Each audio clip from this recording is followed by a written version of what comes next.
Good evening, everyone. Give me a second to get everything else set up.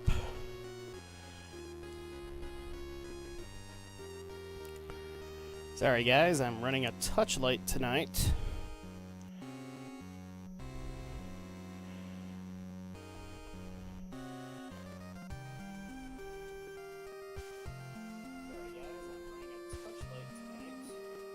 Oh, there we go. That way it doesn't affect things.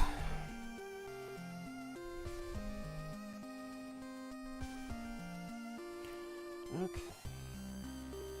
So.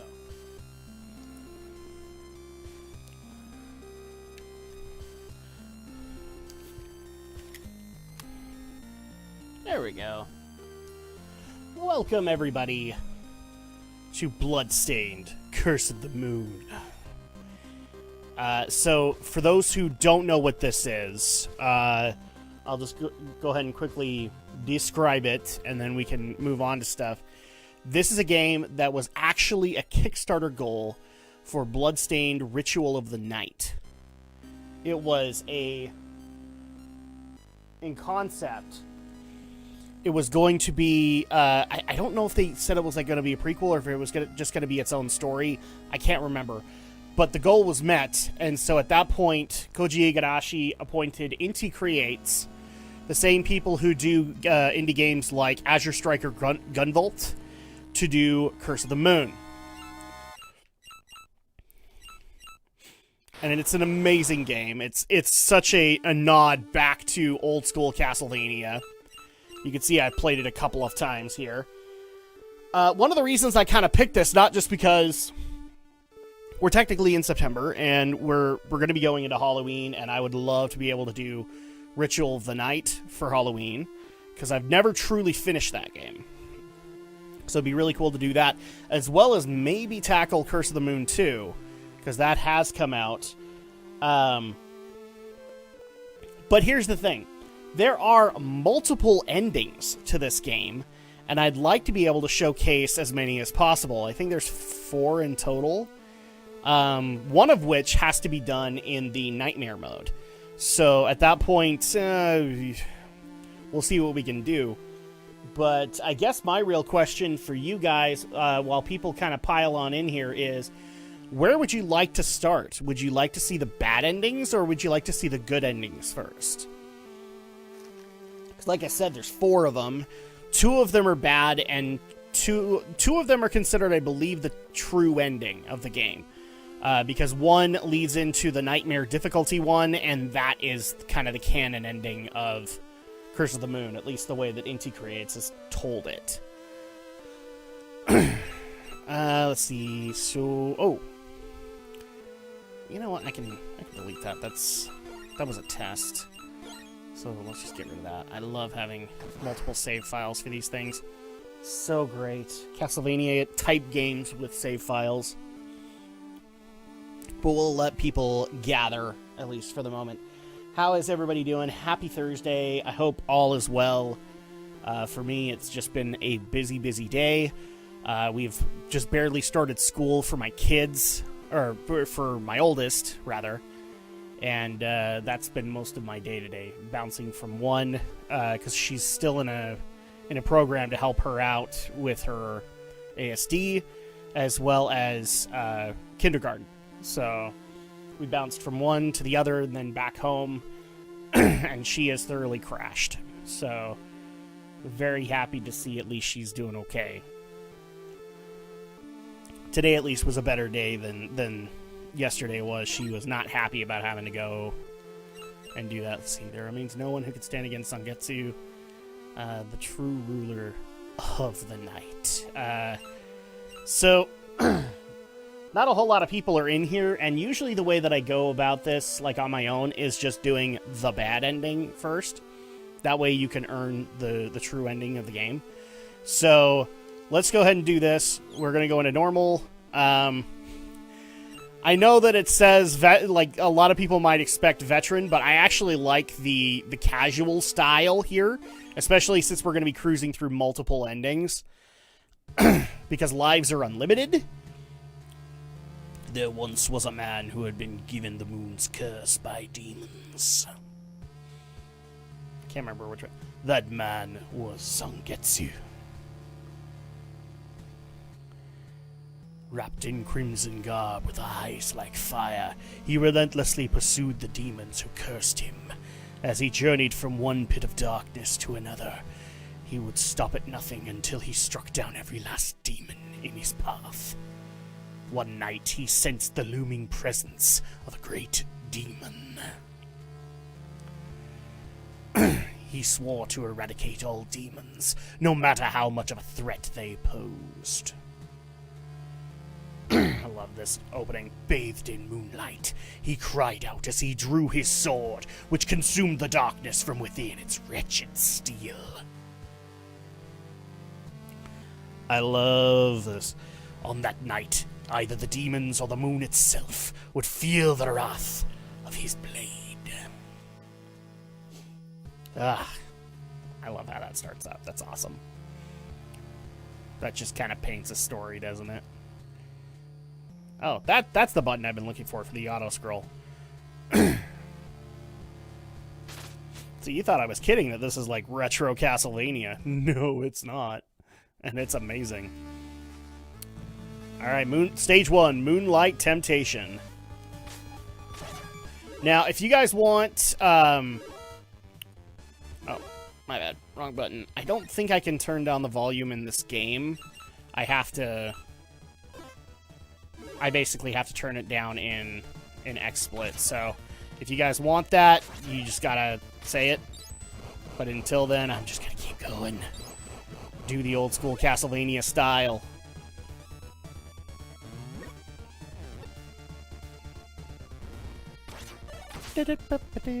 See, here's the thing. I don't even want to sing the Castlevania tunes because Bloodstained soundtrack is amazing.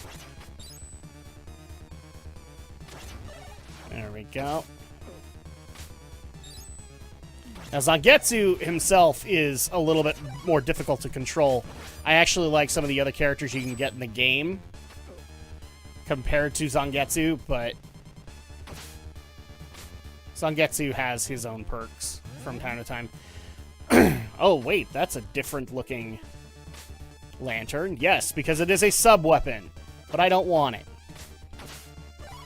Because I actually have the sub-weapon I love in this game, at least for Zangetsu. Still kind of making up my mind on the other compatriots, but...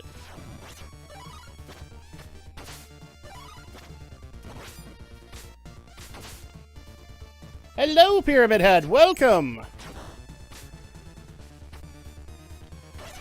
You're just joining in at the right time. I'm just barely starting up Bloodstained, Curse of the Moon.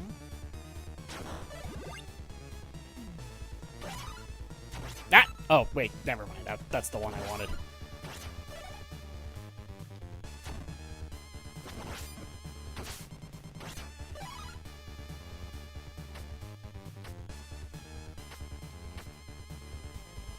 There we go.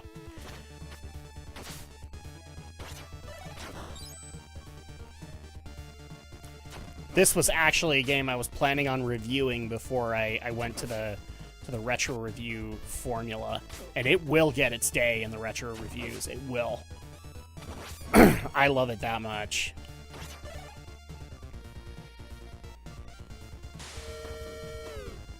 Although something's horribly wrong with me. I'm playing with an analog stick, and I really should be playing with a D-pad. It feels so much better on a D-pad. Old school. Nope, I want that one.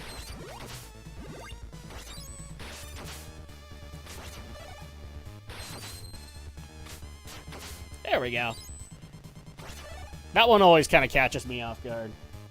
Steel Magnolia's reference. Okay.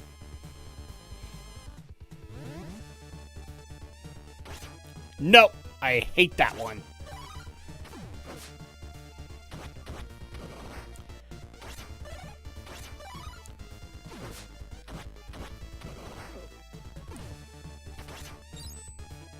Come on, fire, fire. There we go.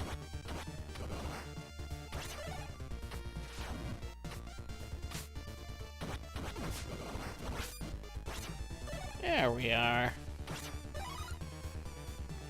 Down into the train we go.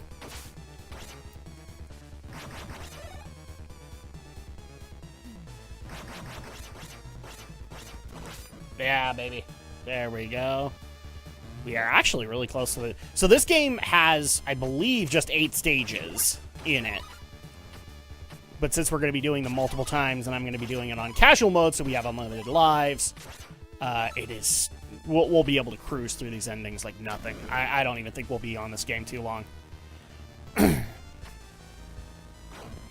I've tried the Nightmare difficulty a little bit, but I have not tried the Ultimate difficulty that much. I think I've done the first boss, and that's roughly it. Just to see what it changes.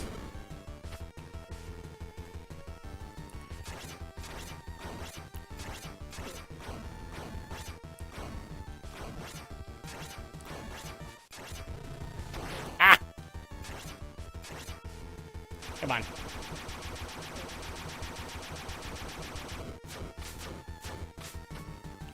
Okay. Ah! Damn it! I wrecked it.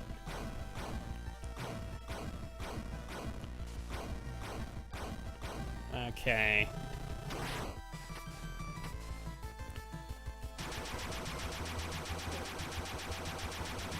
Ah, come on. Even, like, polished up for this playthrough. Okay.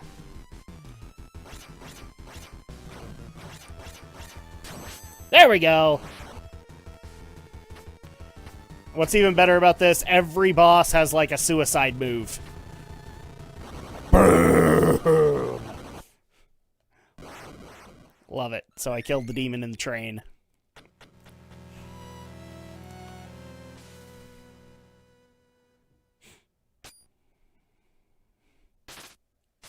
Dink! I love that. Okay. So, Pyramid Head, you're here. You get to, and all those in chat, you guys get to pick too. You get companions as you go along. Usually I tend to go with the bad ending, so we're going to do the bad ending first. There's technically 2 bad endings. One, I can ignore the companions, and 2, I can kill them and gain powers. So which one would you guys prefer? For me to kill them first, or just ignore them? I tend to like killing because, you know, you get the perks. Ignoring kind of makes it harder. I know that you told me before that you would play Yakuza Kiwami, and I know that I accidentally chose it 2 times. It's fine. It's fine, Sophia. It will get there. But in the meantime, pick this one. Do you want me to kill these companions, or do you want me to leave them alone? We'll do the good ending where you actually get them in time, but we can do either or. I'm gonna let you guys pick it, and then, or I will pick it. Like, if you guys don't pick something, I'm gonna pick probably killing her. Just getting that one out of the way. Because I actually like some of the Zangetsu perks that killing these people give. It's up to you, chat. Do I murder her? Or do I just ignore her? The choice is yours. And it will weigh on your conscience. Do. See, if I talk to her, then she's going to immediately be recruited. So I don't want to do that. I want to go for a bad ending. Okay, I'm going to wait like 1 or 2 more minutes. If somebody doesn't say anything, I'm picking. And I just kill her.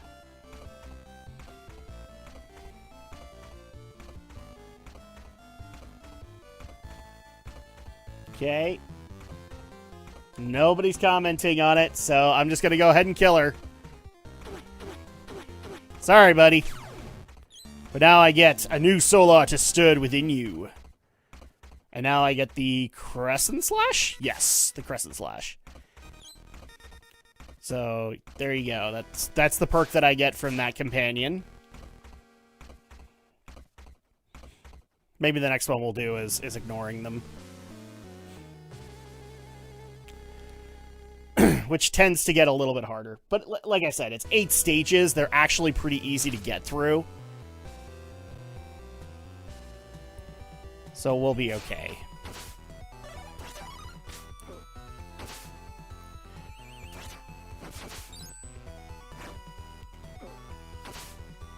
There we go.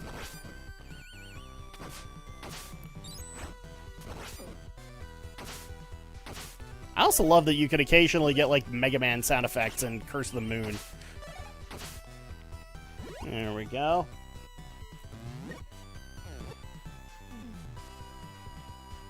I have picked for you, chat. They die. They die first. So Zangetsu can be a real son of a bitch. That's alright, we still love the guy. For he is played by David Hayter. In case you guys didn't know that in Ritual of the Night. He is played by Solid Snake himself.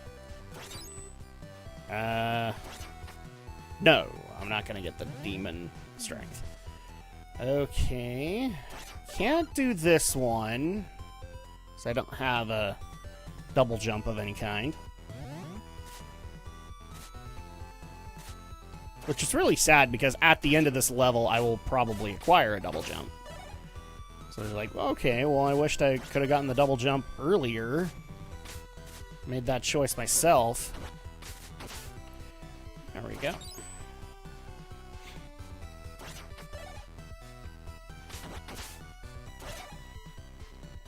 No, screw you and your seal.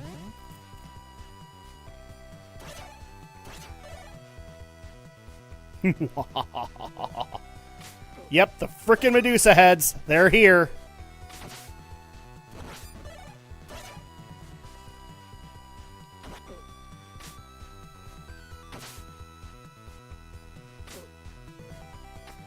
You kidding me? Dang it.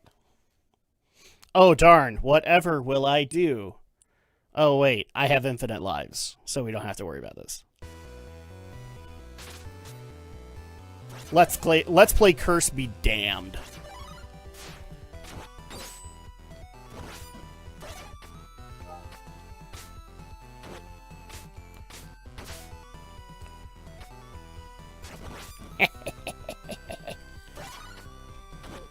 I don't normally waste my weapon points in this game just because I like having them for the bosses, but we'll mess around.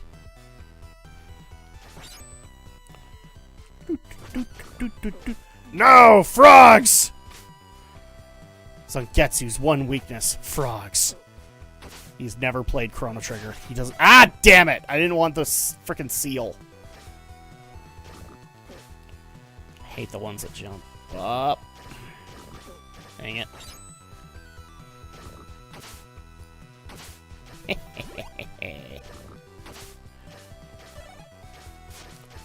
There we are. Okay. Keep going.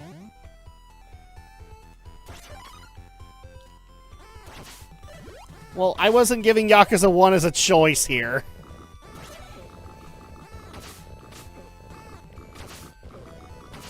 I was saying, should I let my companions live or die?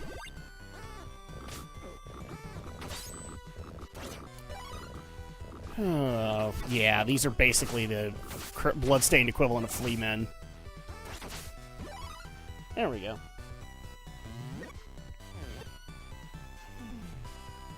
By the way, can I just say, I love these little sprites that kind of point in the direction.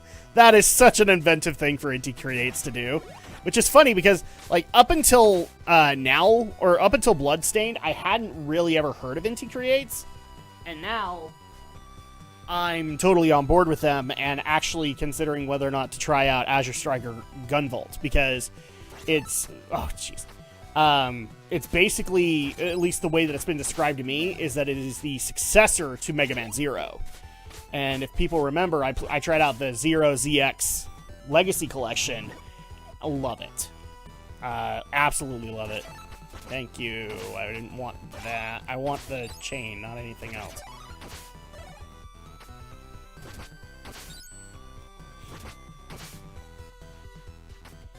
There we go. Well, we're gonna skip you.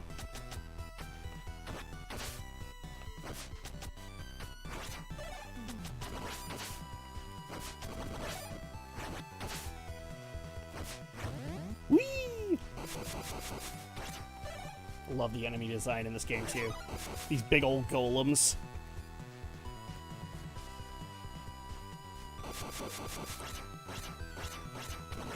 There we go.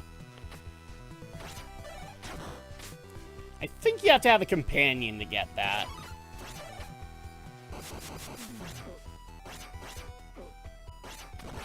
There we go. Okay, so this is the last area, I think, of this level. No, screw you.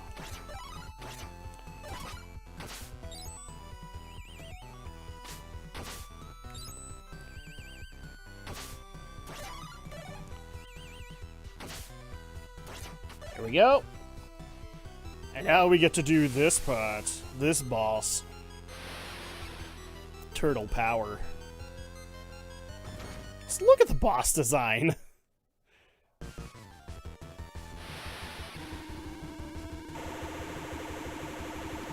Well, I missed my opportunity.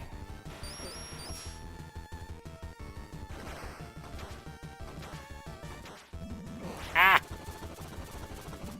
Ah, jeez.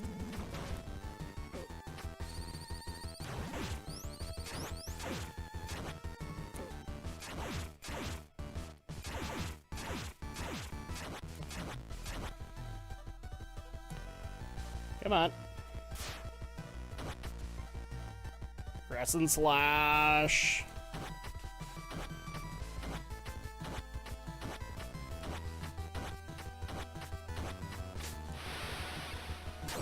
There we go! Nope, screw you. Ah! You didn't kill me, though. I am Zangetsu! Dink! Alright, so here is the second companion you can get. We don't care. You must die! New soul art has stood within you. Alright, and with this is the thing that bugs me. Now you get the Blood Moon, which is basically a double jump. Gee, it's almost like you could have thought about that before. Nah, there's another character that can do it too, but like, ugh.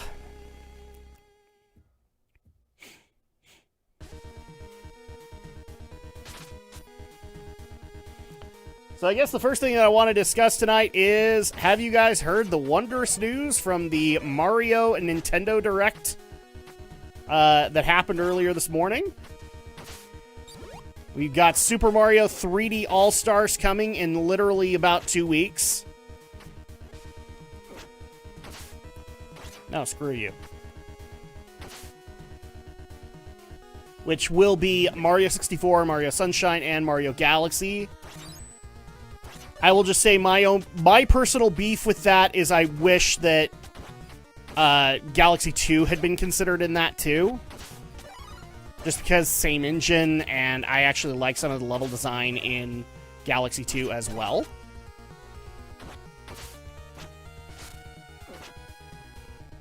Ah, screw you. I'm gonna take your weapon points.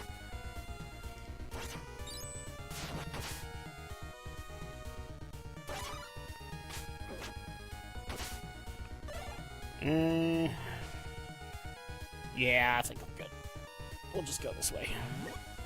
We can explore a little bit once we get the companions.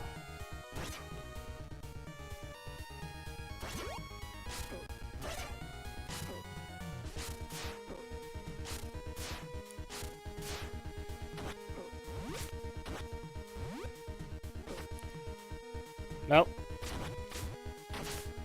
There we go. He's a YouTuber, Nathan doing Q&A with Ruben Langdon. That's cool. Yeah, that puts a whole new meaning on the term mimic, huh? Oh! Oh noes! Whatever will I do? Oh, I will just resurrect. And then we can just keep going.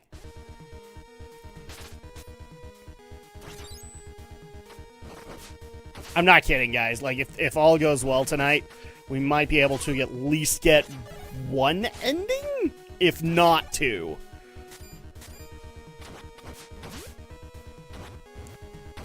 Oh, of course you drop a heart. Hey, wait. Hearts are weapon points, aren't they? Not in this game. It's almost like Inti Create saw the problem.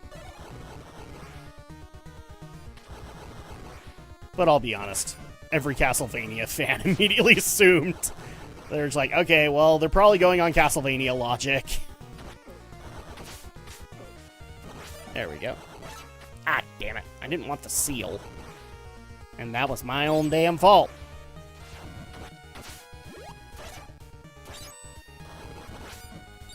There we go.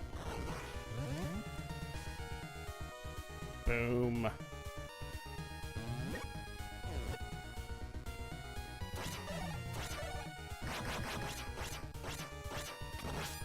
Okay, we have this guy done. Or hack and slash Devil May Cry Dante. I gotcha. That's cool that they got an interview with him.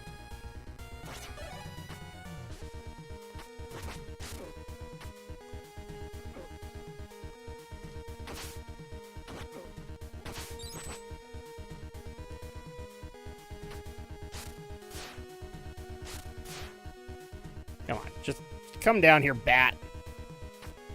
We know you want to.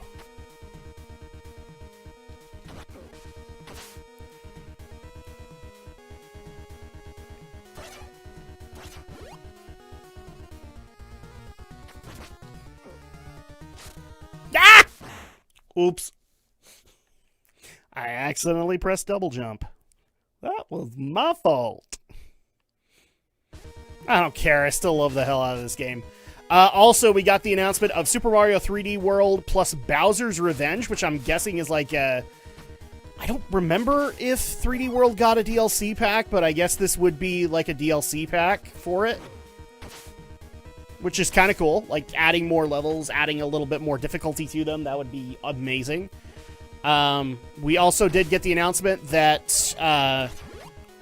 Super Mario All-Stars, the original, hit Nintendo Online, which I am totally happy about, because I'm a little biased in this regard, but I actually, like, I haven't checked yet, but I think it is the souped-up versions of Mario 1, Mario 2, and Mario 3, and I love those designs, personally. I haven't heard anything about Nintendo Direct. What happened? It was a Mario reveal. So, it was the big announcements for the Mario 35th anniversary. We got Super Mario 3D All-Stars, which is going to be Super Mario 64, Super Mario Sunshine, and Super Mario Galaxy for Switch. All coming out in about 2 weeks. Mario 3D World and Bowser's Fury or Bowser's Revenge is going to be December 2021. We also got the Paper Mario game earlier this year. So that was part of it. And yeah, not a whole lot to announce there. But I know a lot of people who are looking forward to 3D All-Stars. Myself included. I just kind of wish that they would have put Galaxy 2 in there too.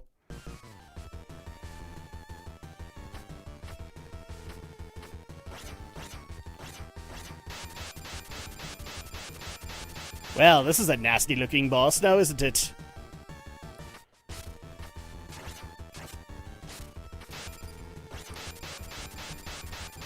There we go.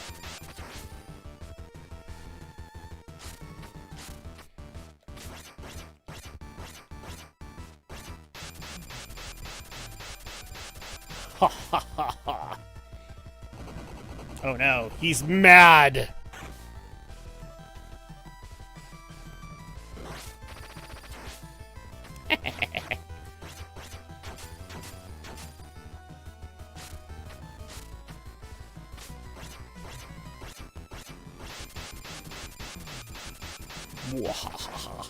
This is actually not that hard.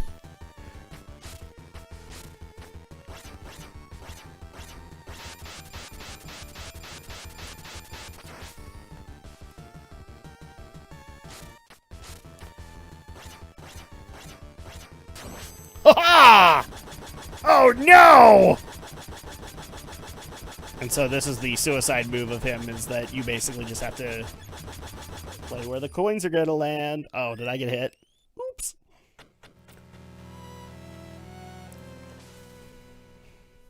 So there is a little bit of mirroring between Castlevania 3 Dracula's Curse, which is heavily inspired in this game, and Bloodstained. Or Curse of the Moon, at least. In case people couldn't tell with these, the way that they kind of built them, and I might be wrong about Sangetsu, but they kind of built him like Grant, minus the wall crawling. The first one, Miriam, is more like Trevor. Gebel, this character, is more like Alucard, and I'm not remembering the other character's name, but he's more like Sypha. So, unfortunately, you have to die! You must die! A new soul art has stood within you. And now, with him, we get the New Moon, which is basically a dash. So now we can go through levels a little bit faster. A little bit. And now, debating on how you actually ran the track, determines kind of the difficulty of these levels. So, Stage 4, Blasphemy unto Heaven. There we go.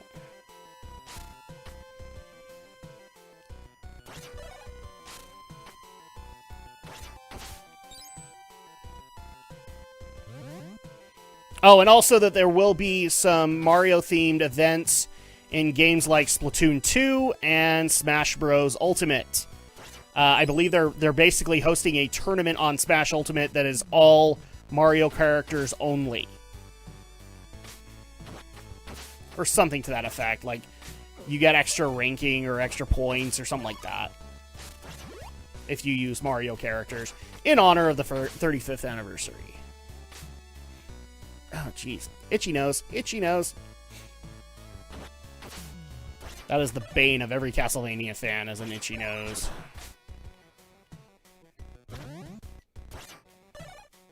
Oh, and I could get lost in this music. It's so great. Basically, I want to do this game first before we do Ritual of the Night, and maybe, if we have enough time, we'll do Curse of the Moon 2. Or I might hold off on that. I don't know. I haven't decided yet.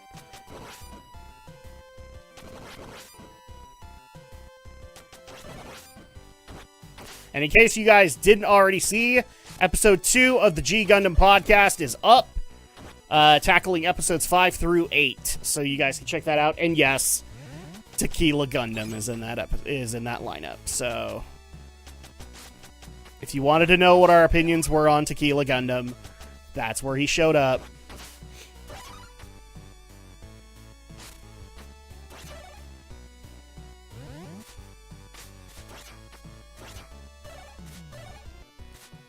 Dang it. There we go.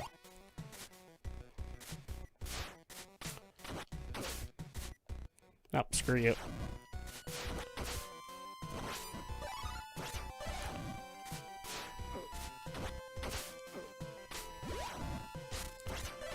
Okay, keep going. No new characters in Super Smash Bros. Ultimate, Kazuma Kiryu, and Phoenix Wright and Dante, or... Nope. No new characters. We're still waiting to hear on the new Smash Pack. I think they've completely delayed it because of COVID. So, at that point, we might... Aside from Ming Ming, or Min Min, we haven't really heard anything on the characters. That's... it's disappointing. But at this point, kind of expected. COVID kind of threw everybody off. Unfortunately.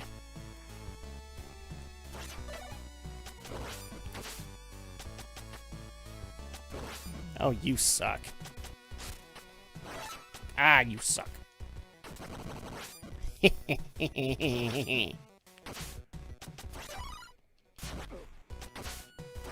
I'll take that. Besides, they have plenty of Mario characters in Smash Bros. Ultimate. I think if they added any more, it'd be like a Fire Emblem situation.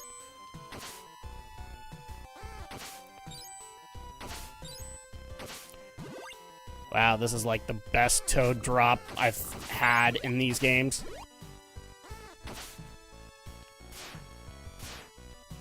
Yay, chain.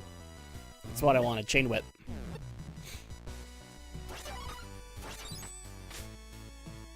Okay.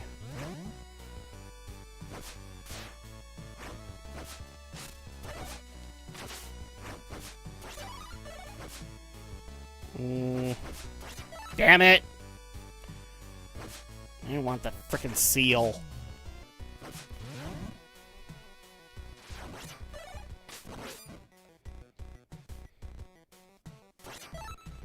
There we go.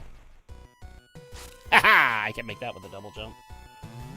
Oh, okay.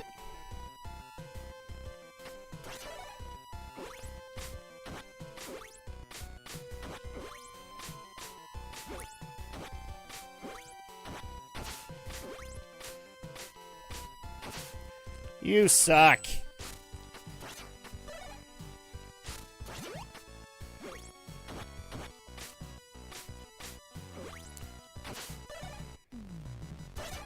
There we go. Yeah, we'll probably be talking a little bit more in detail with that on the podcast tomorrow is the Mario Direct, since this is like the probably the only bit of good news we're gonna get for Nintendo for the holiday season. Like, I was hoping to be able to see like a Metroid announcement or something to that effect, but I don't think it's gonna happen. Or at the very least, like getting because the rumor was out that I think it was Amazon had a Switch copy of Skyward Sword, which I would actually not be against.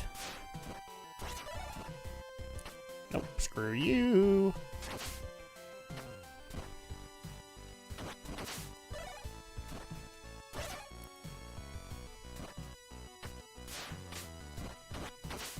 Okay.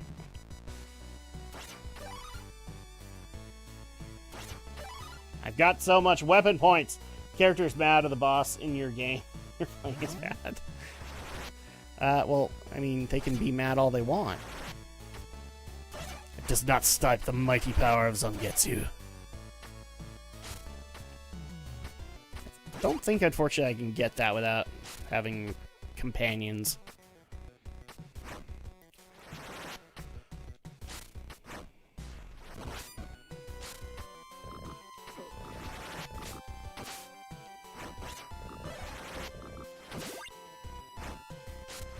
Nope, that ain't gonna work.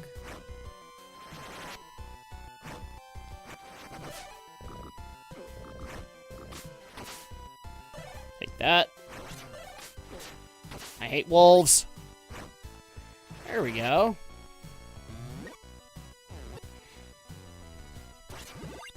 Alright, full health.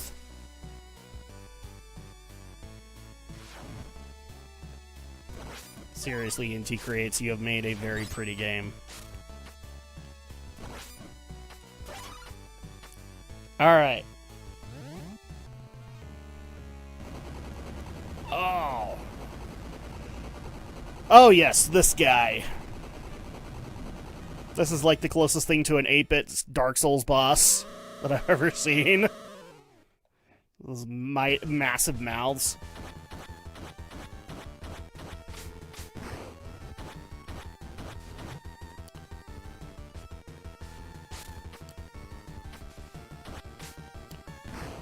Whoa.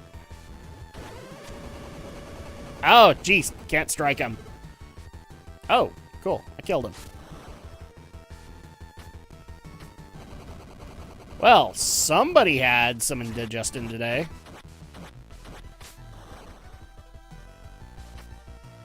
Well, screw you.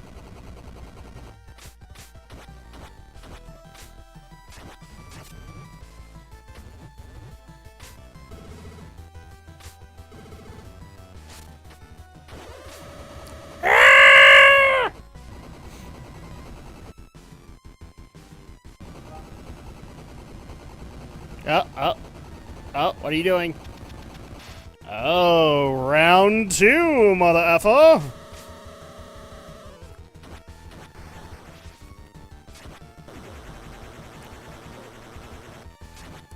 Yeah, that was probably stupid to tank, but I don't care because we got him killed.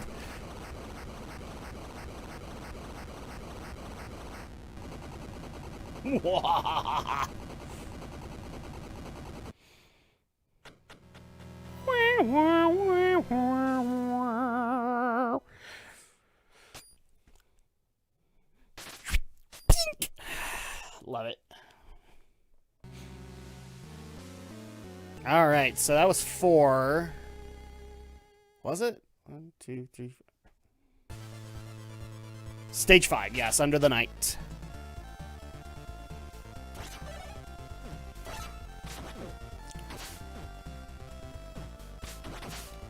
Okay.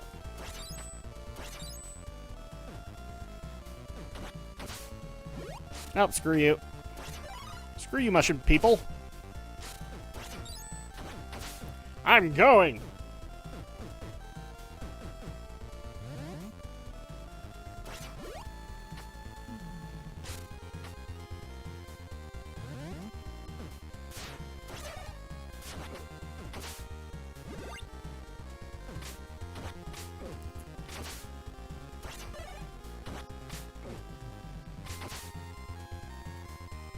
There we go.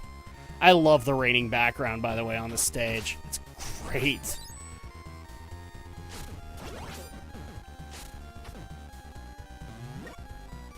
Like, this is amazing for what you can do with 8-bit. Okay. Go down here. Yeah, I don't think I can make that, dude. Don't want the seal. People were probably wondering when this guy was going to show up. There we go. See, and I got my weapon points basically refunded from it. Okay, there we go.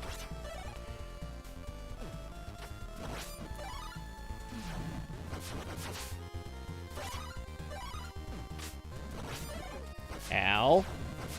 Stop hitting me with grape soda!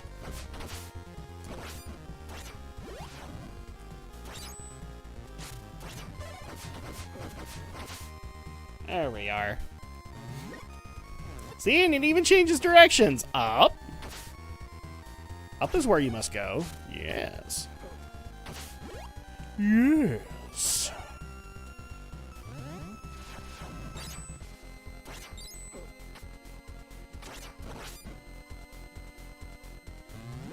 Okay. Hearts, please. I'll take it. Mini boss. And this one, I believe, is mirrored from a mini boss in Dracula X, Rondo of Blood. Basically, you cannot be touched by the painting, or this happens. I totally did that as an example. No, it's not. I just flubbed. Yeah, one hit, and actually, if you have companions, it takes all their health too.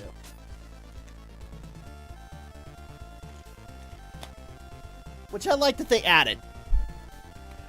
Because it would be stupid just like, oh, okay, well then you just get your character back the next time you die. No, it's just an insta-death for everybody.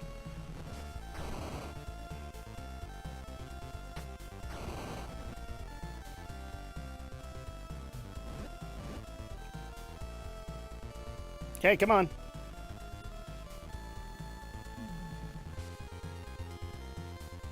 Yep, you're gonna do this attack again. Aha! That's all you gotta do.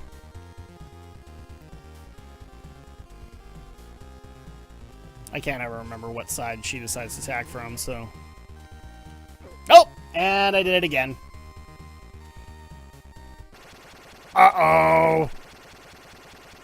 She killed me! And Zangetsu was never heard from again. Until Curse of the Moon 2, that is. There we go.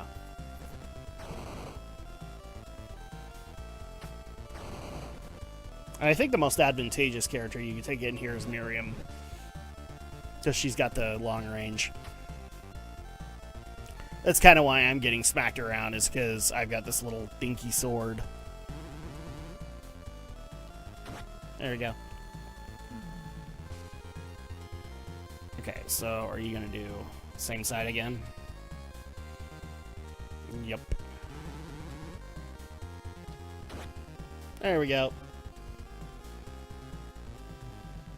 Wee.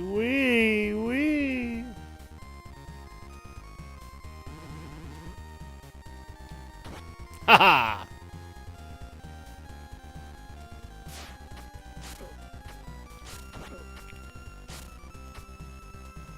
Yeah, you can do that too. You can just smack her.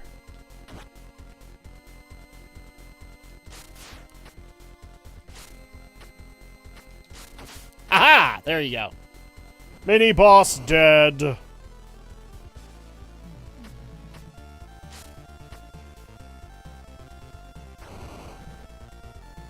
Go that way, sir. Go that way. Ah, jeez. Just think if that happened in Dark Souls. Like, mimics just weren't these chests with teeth. You actually had freaking spiders come out of them.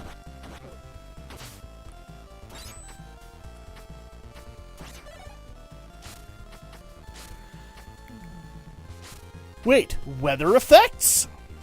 Yes.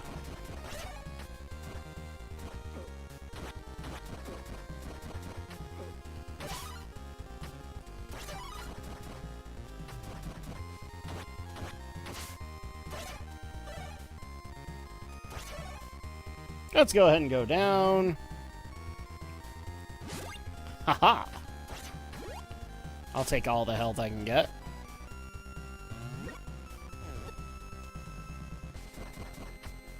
Oh, jeez. Okay, well, just go ahead and toss whatever axes you want.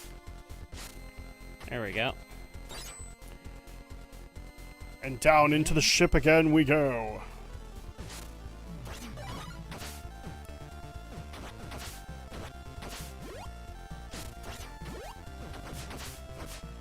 Don't hit me with your grape jelly! I don't care that part of it's my fault.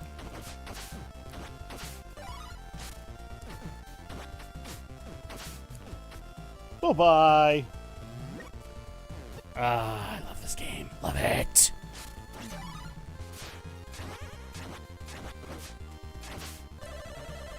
Don't care. It refunds.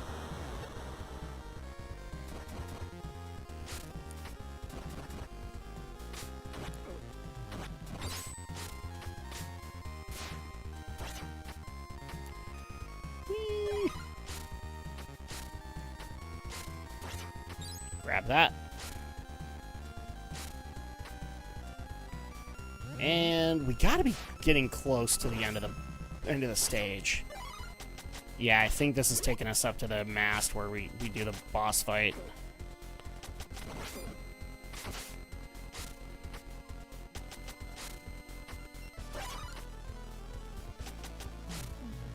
Ah!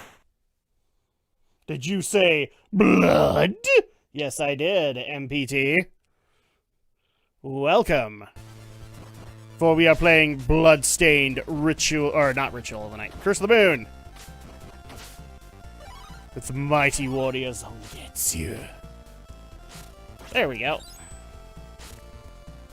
And since you're brand spanking new, it's actually just me tonight, since Andrea has to work on Thursday through Saturday.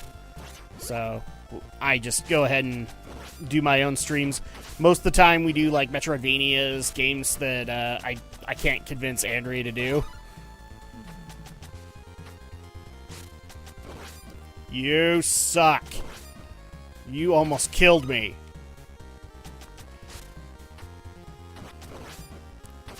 There we go. Oh, I'm gonna regret this. Oh, okay, never mind. Okay, so I'm at least gonna get a full health.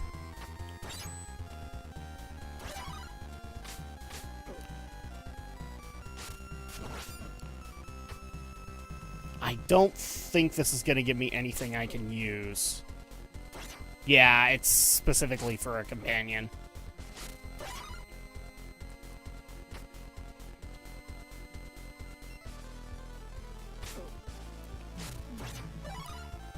Oh, I'm getting my butt handed to me before I've even done the boss. And here's the boss! Dropped a like for the brave hunter or ninja. Samurai, maybe. Demon hunter, basically.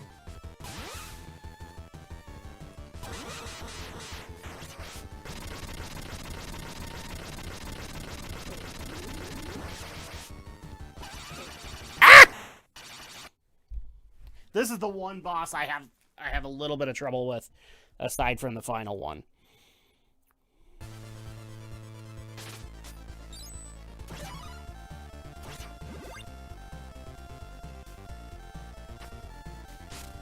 Ah! And that was totally my fault. It's okay though, because infinite lives.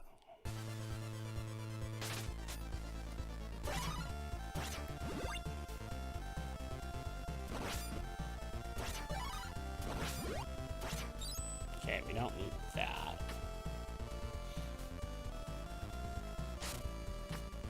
There we go. Up for the boss fight.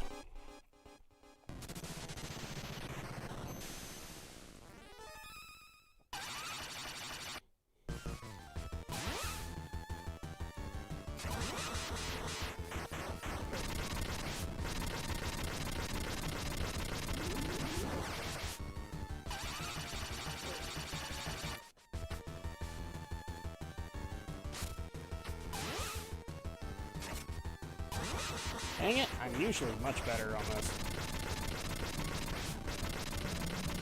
Ah! You suck.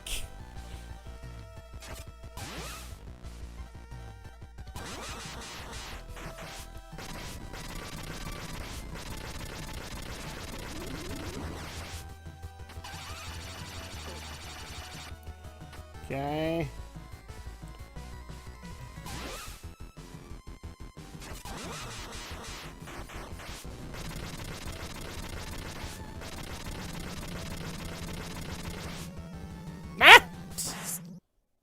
That was my bad. Ah, the bane of every Castlevania fan, an itchy nose.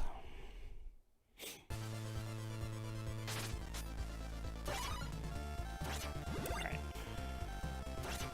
Let's grab a couple more elixirs this time. Or I can do that. Alright, boss time.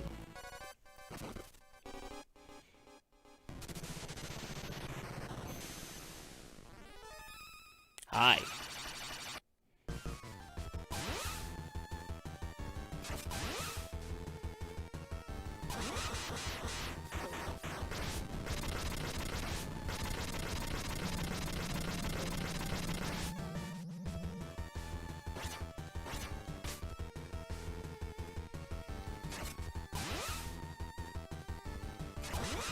There we go.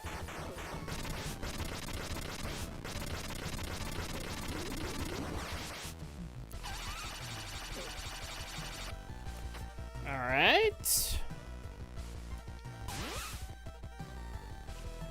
There we go.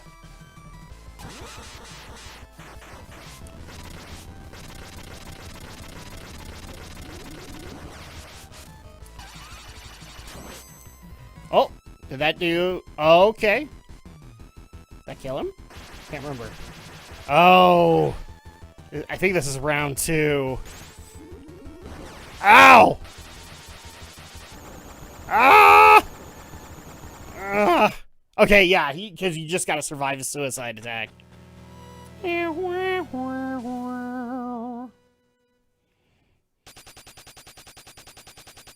can only imagine what that guy's gonna be like in Nightmare Mode. I haven't played him yet. Okay. So stage 6. Tragedy of Slaughter. Alright, so...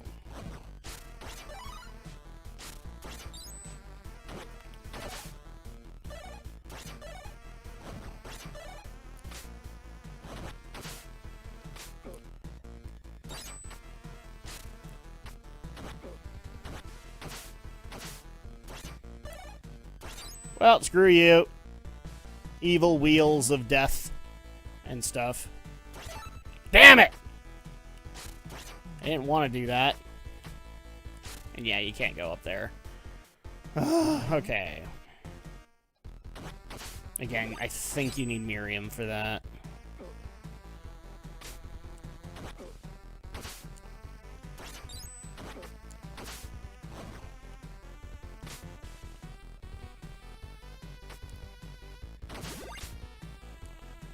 Okay. Ah! You suck! Okay, I suck. That was on me. There we go. So yes, according to right now, the podcast is going to happen tomorrow. I know that one thing we'll be talking about is the Mario Direct. Can't really avoid it.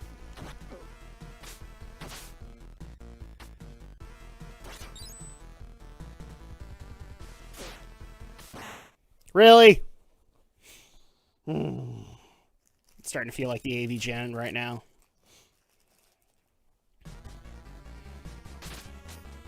Alright. Let's do this and do it right.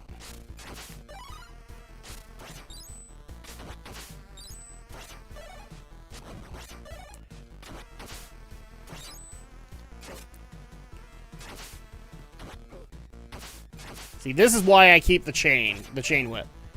It gives a little bit more direction to Zangetsu than the other weapons do. I believe the Chaos Flame is just basically an empowered slash, which is helpful for some boss fights. I just tend to, as personal preference, like the chain.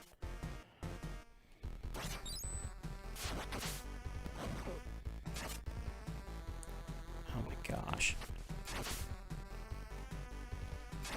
There we go.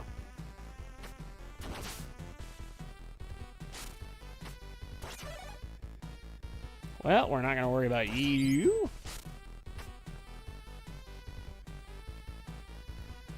We need a checkpoint, people. Oh, thank goodness. I think a door is a checkpoint, so... There we go. Can we get some hearts? Of course not. There we go. And then this Saturday, in case people did not know, we're basically doing a repeat of last week because last week didn't work out.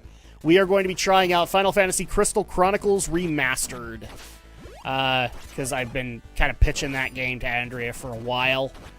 I've never played it. That's why I'm excited the most, because I could not make that work back in the day. And I always wanted to play it. It always looked very Secret of Mana-esque. Or Secret of Mana-ish. So I'm excited for that game. I've also debated whether or not to do Battletoads, because that came out, and I know that it's got a controversial art style, to say the least. You know, I've got that horrible record of wanting to give games a chance and game developers a chance, despite whatever their lesser employees do, or in some cases higher employees do. Management staff, the like. So, Battletoads didn't look that bad to me, but I can understand why people had an issue with the art style. There we go.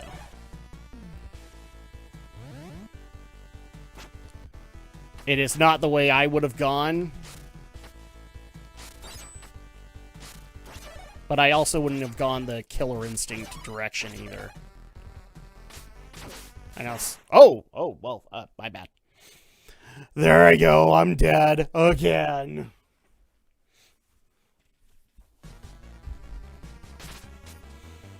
But another one that we're debating on whether or not to try. In fact, I'd love you guys' input on is Avengers. I talked to a few people within the Avengers beta.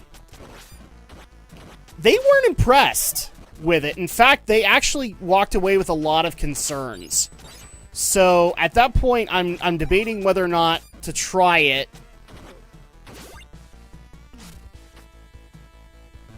and give it that fair shot, or to wait. There we go. I haven't been a big fan of the art style, but like my biggest complaint is all you have to do is give us different skins of Captain America, Thor, all that. Like, give us cartoonish ones, and I'm okay with it. But, oh jeez. I want a Japanese person to be able to answer me if that's the same scissor guy as in, I think it's Clock Tower. I think it's Clock Tower. Is, oh, what's he called? Scissor Man?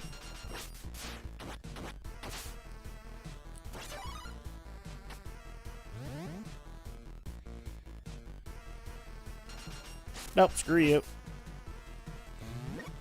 You should have moved faster, buddy.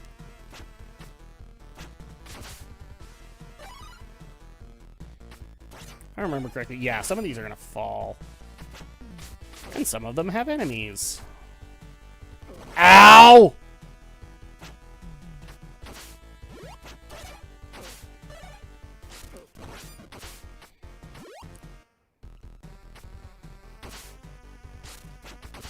Okay.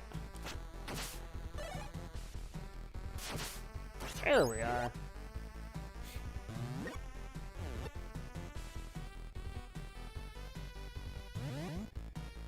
And as of right now, I don't even know of an October game I want to try. Here we go.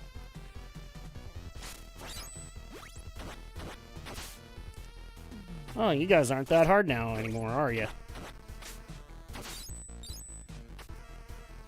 All I'm doing is collecting points. Which to modern gamers wouldn't matter too much. To me, they matter a little.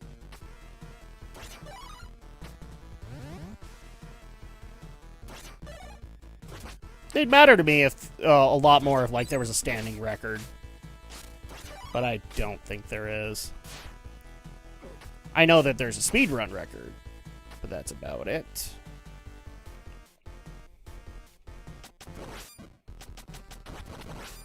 Screw you.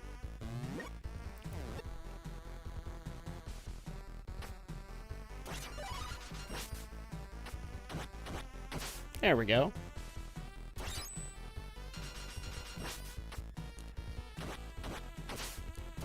Haha. Alright. Scissorman is not a threat to me. Oh, yes! This recreation of hell. Yeah, so this is basically a recreation of the hallway to death in the original Castlevania, or at least that's what it reminds me of.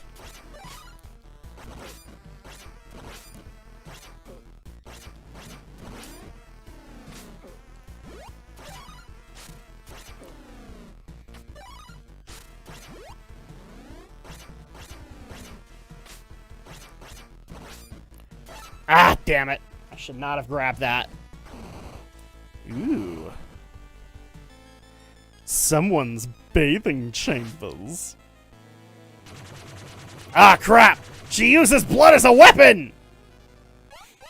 Yep, pretty much.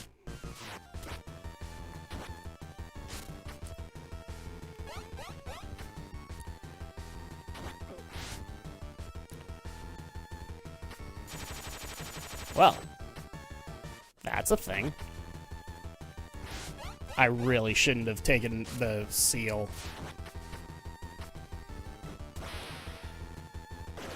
Ow!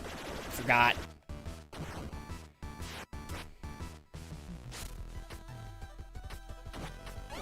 Well, that was an easy enough death. I don't think this is the final boss, but it might be. Okay, so we're gonna keep the chain.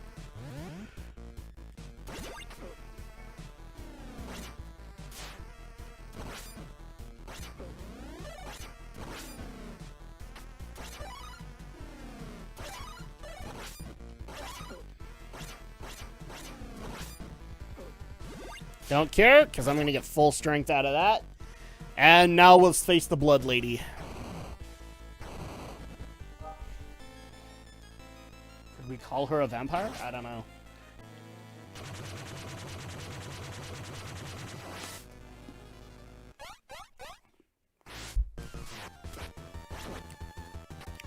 All I know is...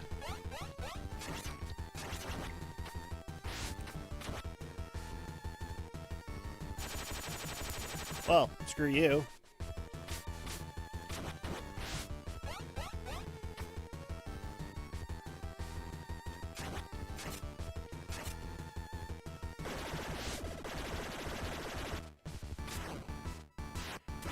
Okay.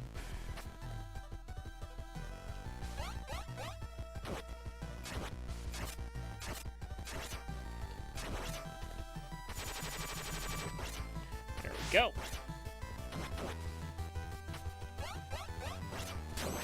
Ha-ha!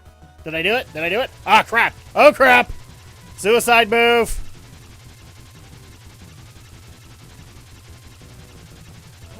State. Oh, yeah. Somebody's mad. It's all right. I took the hit. Took the hit for you guys.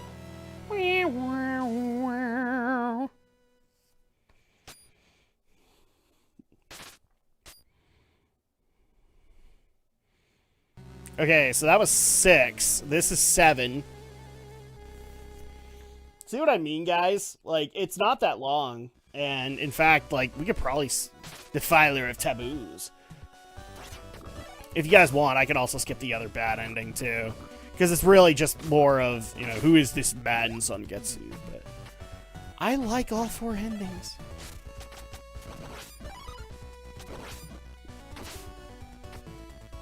There we go.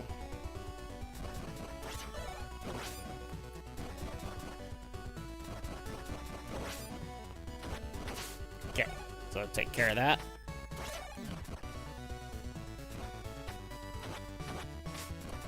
Screw you.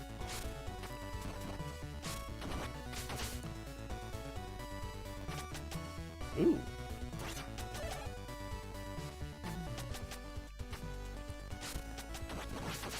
There we go. That's actually the most, the one flawless run of that I've had.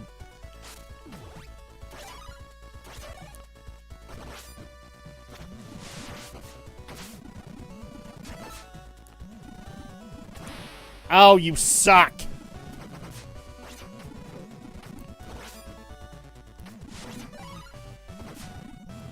There we go.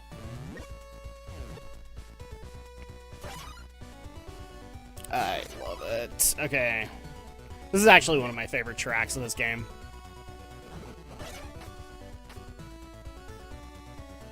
Hey, look, we're bringing back more Mega Man stuff. I really should get that heart, but no.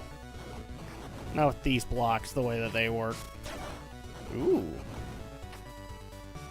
I've never discovered this before. Huh. That's cool.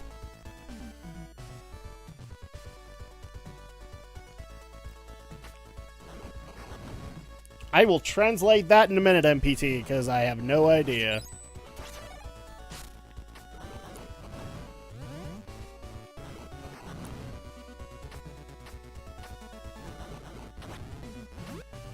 Whoa! I didn't even realize I did that!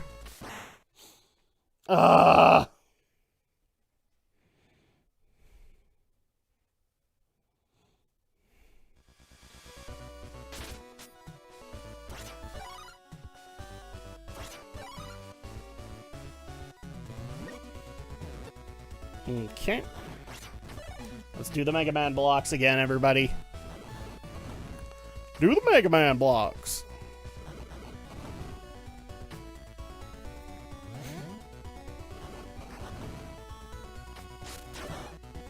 You know what? I'm going again. That's actually kind of helpful. Oh, no need? Okay. Where's the library? Oh, not here.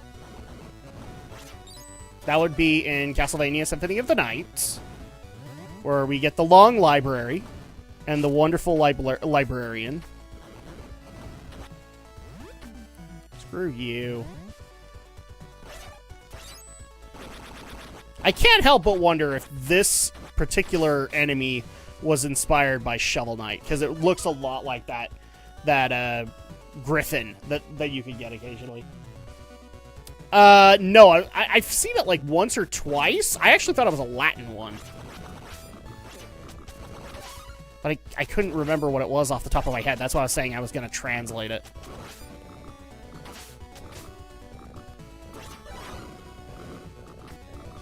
I don't think I can kill the fire ones. Okay. Well, let's just sneak past these guys, because this is just death waiting to happen. Oh, I know some memes, I just don't know them all. Remember, old fart here.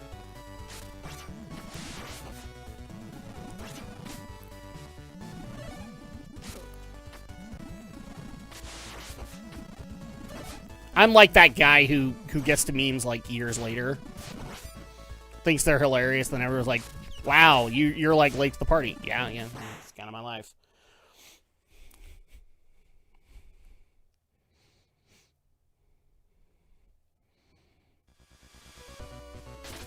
So I remember making BioShock jokes when, the original BioShock had been out for many, many years. I think I started making BioShock jokes was just before Infinite released. And it's like, wait, have you never played this? No. I've got a ginormous list of games that have never been... In fact, a lot of them are in my house. They just haven't been opened yet.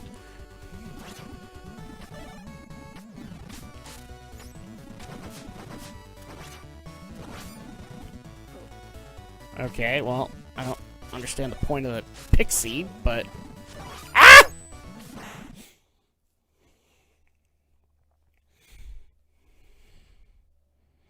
Well, this is why I picked Infinite Lives, so I could F up like this and it'd be fine.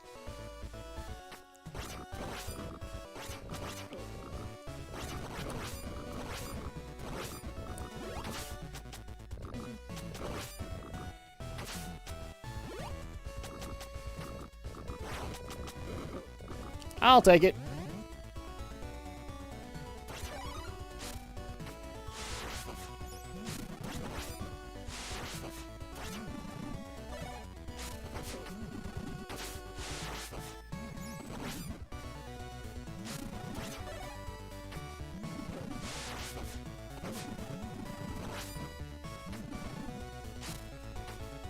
Get me out of this room. Get me out of this room! Okay, there we go. Again, these things look like the frickin' griffins from, like, King's Knight's Castle. At least the premise of them does. You know what? No. Oh, look, I have another painting boss. That's alright. I can do this again. I think that's Tinkerbell's evil sister. Well, she has a lot of sisters then, because that was like 2 or 3 of them. Well, 2 of them are not going home.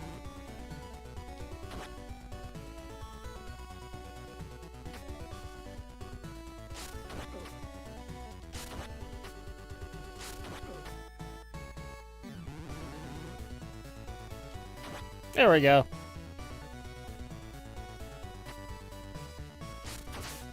And painting boss dead. So who's the real evil person here? The person who murdered the sisters, or the sisters for wanting to murder me? Obviously the sisters. I mean, why would you want to murder Zangetsu?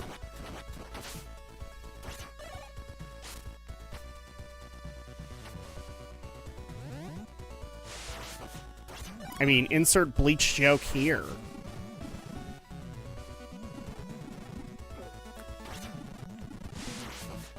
Think.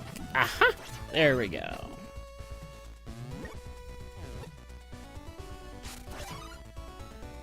I don't think I can... Ow, I did not time that out at all. or time that out well at all. It's okay.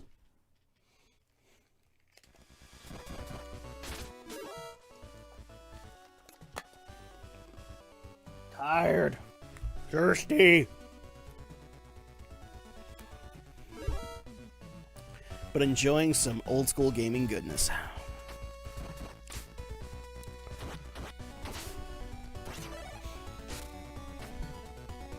Ah. So MPT, you're barely getting here. What did you think of the Mario announcements? Or are you not a Mario fan? Which is understandable. There are people out there that are not Mario or Zelda or...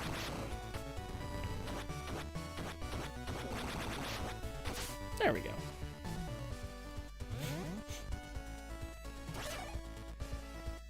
I hate it. The only reason my nose is so freaking itchy, guys, is my allergies are going nuts.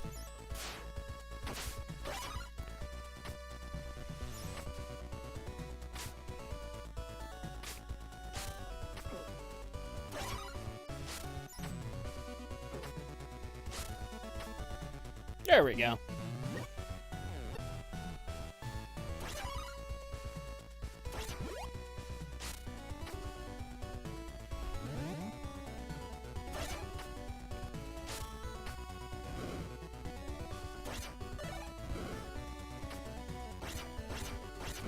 Well, I would guess.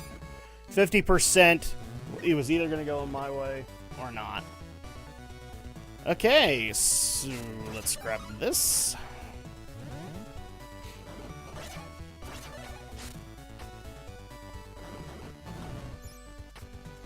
Oh, wow.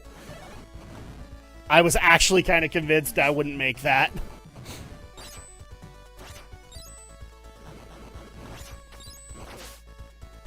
No, screw you. Forgot I could do a running jump. Damn it. It's actually a couple of things that would have been able to work. There we go.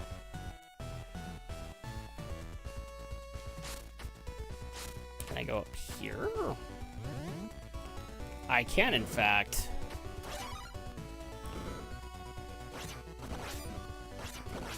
Eh, 50% chance.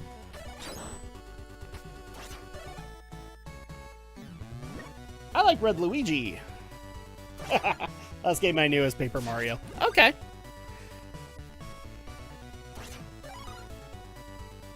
Well, they also announced today that Mario 3D All-Stars is happening. So, Mario 64, Sunshine, and Galaxy are all coming to the Switch. Sadly, Galaxy 2 will not join them. Which I guess I'm the only one that's upset by that. Mario 3D World will also be joining... Is that what you're talking about? No. Then we're also going to get Paper Mario in... Or, not Paper Mario. Mario 3D World coming to the Switch in 2021. December 2021.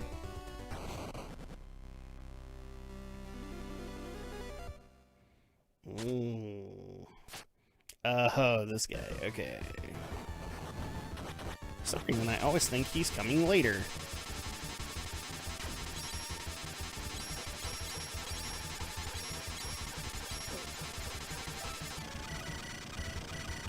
Oh, that's cute. Oh, screw you. I'm just gonna keep killing you.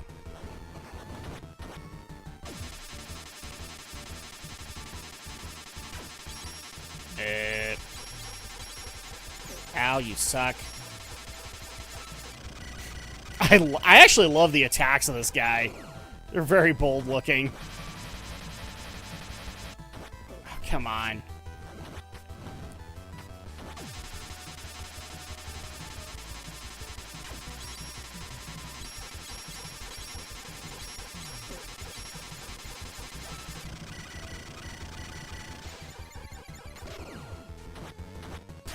There we go. And now this guy is going to try and kill me.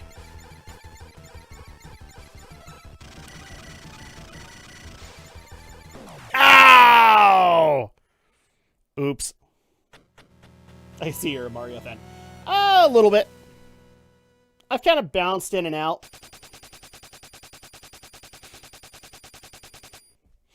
I'm a gaming fan. Let's put it that way. I like a lot of franchises, and I can't really put one above another.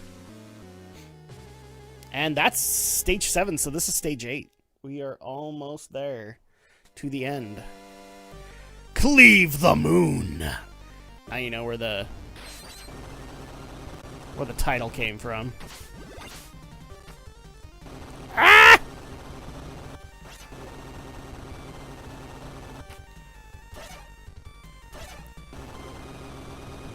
Who let the locusts in here? I like going slow. It's like, ah!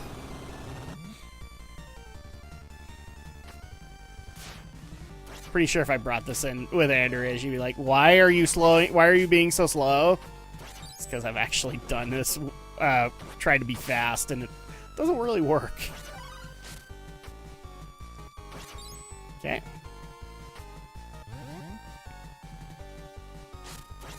Oh, damn it. I didn't want that. Well, dead. There's this virus that's going through the castle and just eating it. What the heck?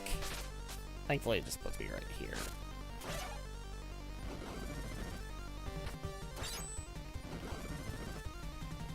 I don't actually have to kill them. I'm just preferring to, just in case I can get extra weapon points out of it. Okay, there we go. Oh, yeah.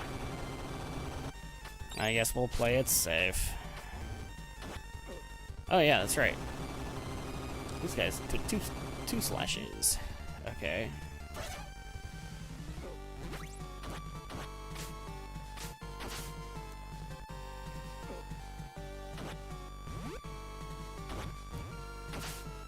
Oh, screw you. Dang it! I saw you played The Last of Us 2. Any opinion about that game? It's in the live stream. I hate it. That was the last straw. I gave Last of Us 1 a chance, and I was one of the people who was saying that one was shit too.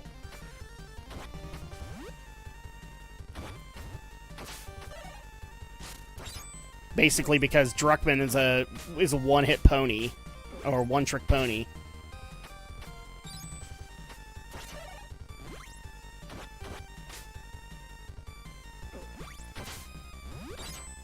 Would have loved to have seen a dozen other people get... Oh. Oh, jeez. Okay, well, what happened there? Can you guys still see me? Reload this. Uh-oh.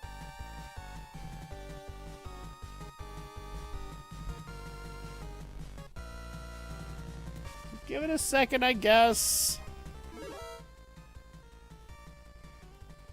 For some reason, my tablet lost my internet. Can't remember. Which one is it? No internet. But I have internet.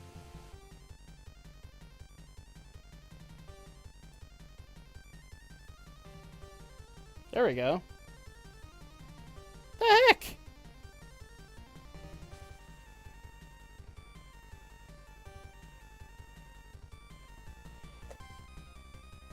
Okay, well. That was a good time to take a break. If you guys haven't already.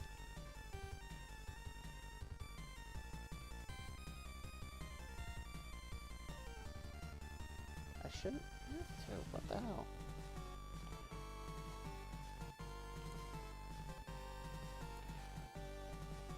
Just trying to get it so I can see the chat, people.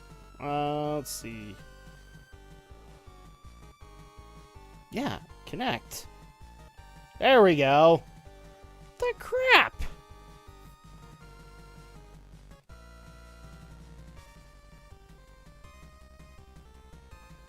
Okay, there we go. Cool.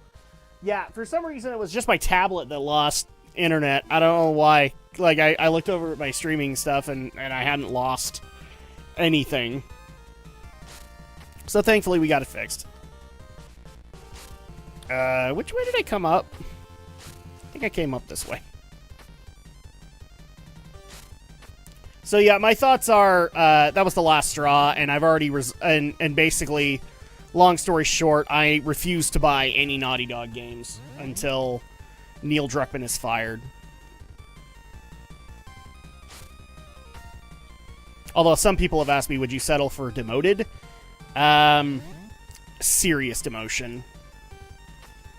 Like, that guy shouldn't be writing games anymore. Especially with how he treated fans. Like, sorry. Only so much I'm willing to be patient about, but just like with actors, even game devs need to come out and sell their game, which means they gotta be nice. And Neil,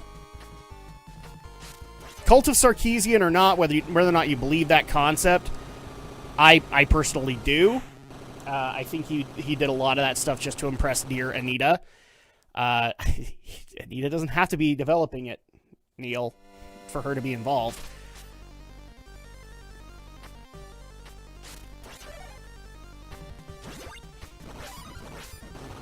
Which I honestly do believe he was doing that, and frankly, I hope that worked out for you, Neil, because I don't know if I'd tap that.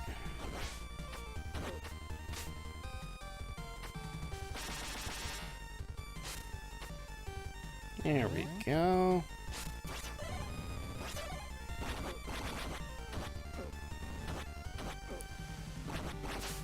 There we go.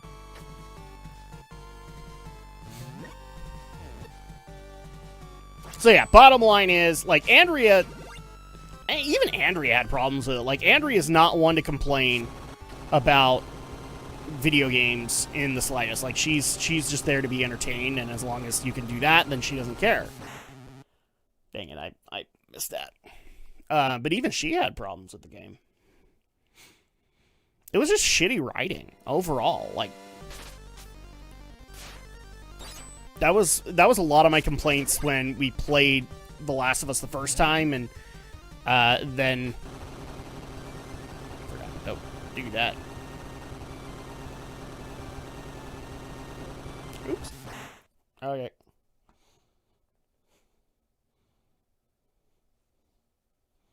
You mean he got woke, now he's broke? Yep. Well, he's not quite broke, but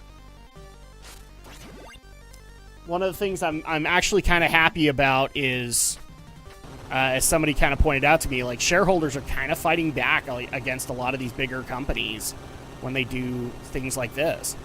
And so, if the shareholders can't convince them, then nobody else can.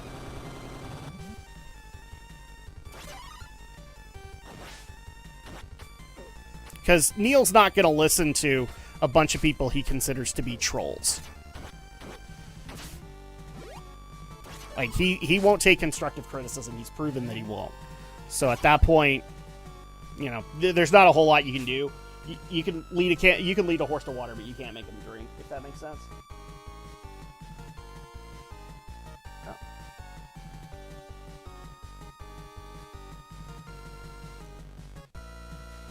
Well, if you're talking about the original Last of Us, I would say that was also a flawed game.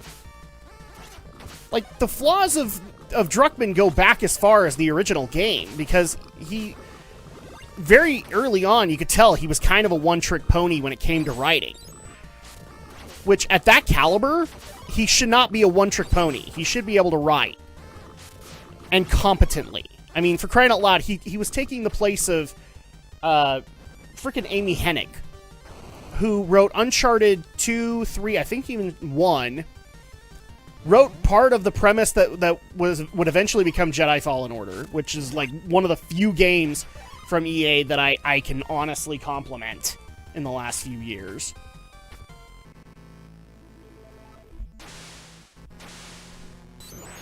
So yes, I will agree with you. Last of Us Part 2 was wrecked from it, but I would also say that, honestly, Last of Us Part 1 wasn't wasn't an amazing game either. My honest criticism of him was like, you know, go learn some things about writing so you don't become a one-trick pony. And oh, look, guess what he did? He became an even worse one-trick pony.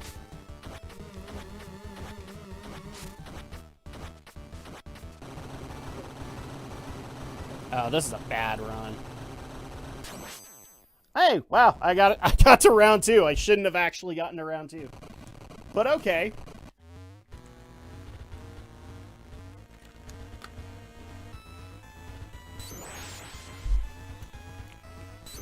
Can I do it on 3 health? I don't know. Yeah, the only thing you'll get me to say that was partially good about the Last of Us series was 1's DLC, and that's it. Like, at that point, they actually did incorporate some good ideas. None of which was Ellie being gay. I don't care. I honestly don't care. Okay.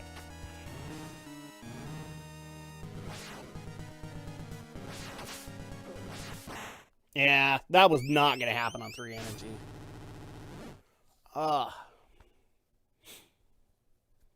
They should have stopped. They should have stopped at Last of Us 1. That's fine.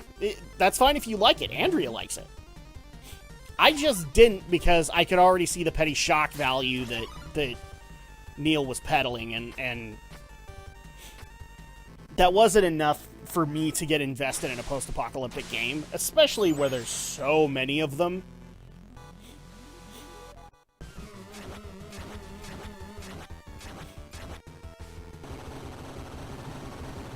Oh. Yeah, I screwed the pooch on that one.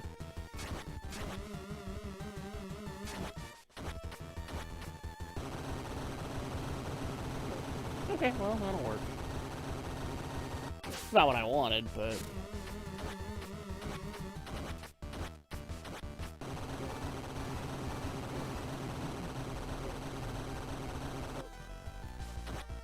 I don't even care anymore. Like, this is not gonna go well.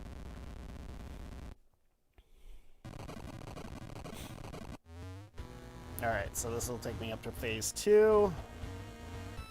Ugh.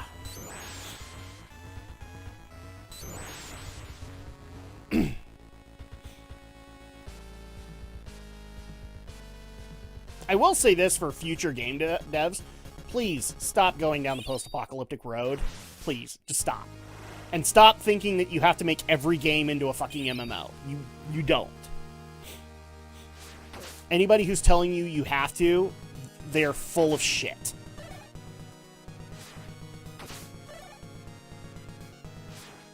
There we go.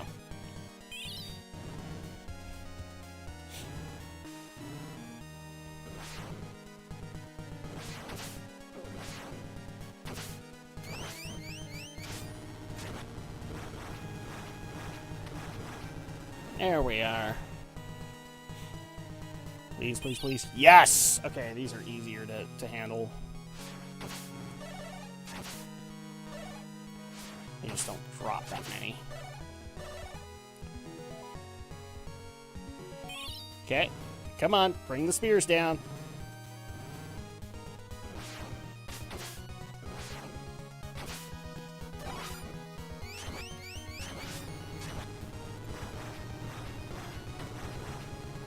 I'm doing this on 1 energy, guys. This is how ridiculous this is.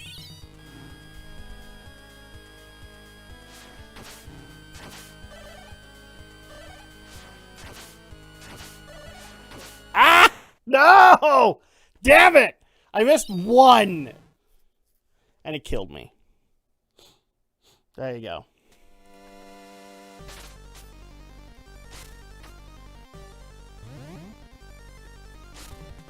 But yeah, that's kind of why I made the commitment that I did. Like, I'm not paying into a game company that doesn't listen to the fans. And if Neil Druckmann is your example, then I'm done with you. Like, you could announce Jak and Daxter Remastered, I'm not buying it.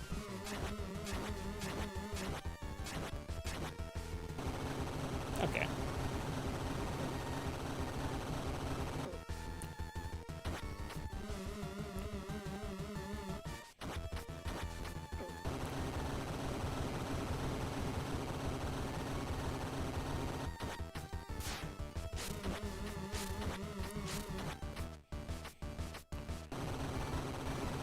Ah!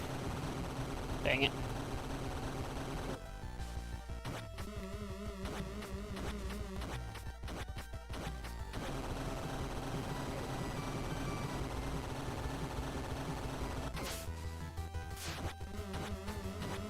Come on. There we go. Now I don't have to deal with that first phase again. Or that random phase again. I have 4 energy, so that's doable, I think. Up the elevator we go!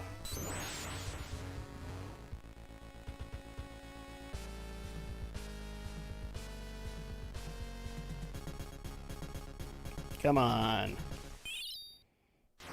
You know you want to fight me. Dang it.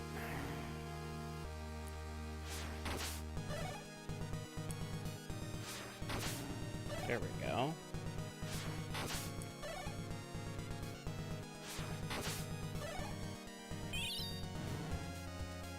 Okay, so that's round 1.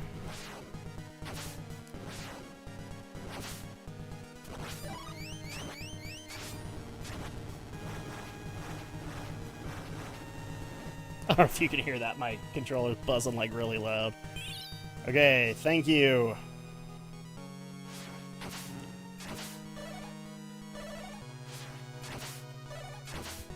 Okay. Not as much as I was hoping for, but enough.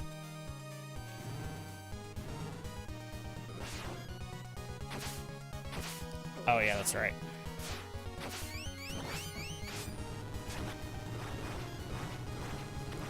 Because it alternates. Okay. Yay!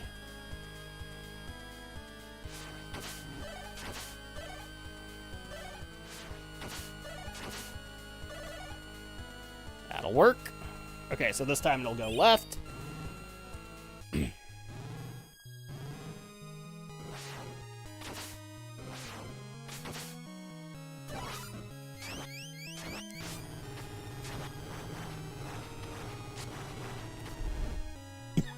Excuse me. Oh, crap. Oh. Dang it. I was not ready for the moon phase. Nap time for me. Great to see you again. Stay safe and hope to see you. Oh, no. All good, man. Have a good one.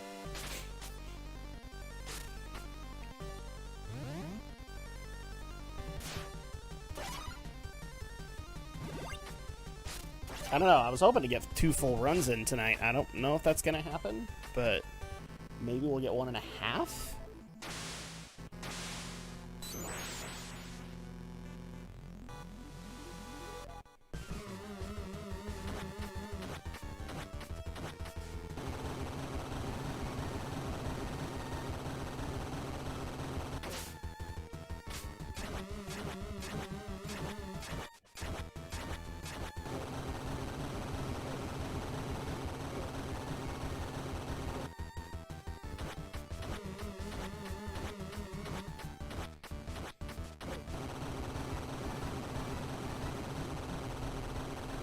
There we go. That was a much better run. However, I have no weapon points, so we'll have to make it work.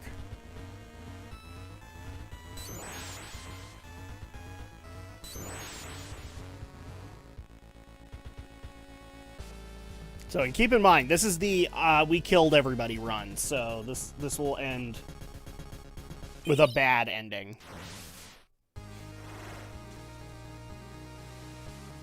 I was afraid you were going to do that.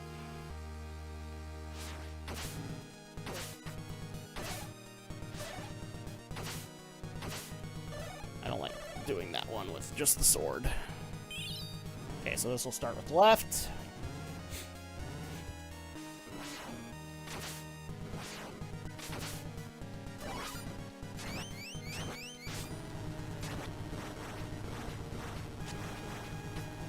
There we go. Oh, yeah, sorry.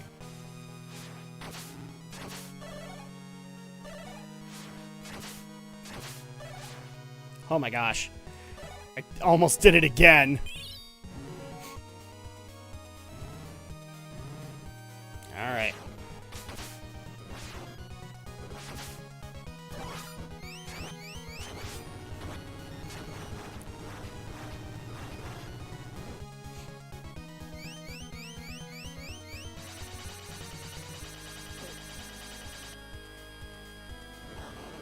Screw you. That worked out so well for you. Hope it was worth it.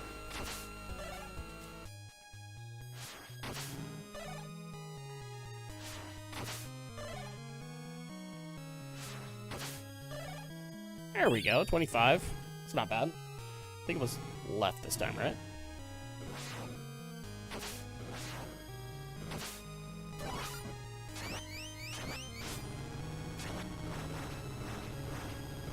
Yep, I was right.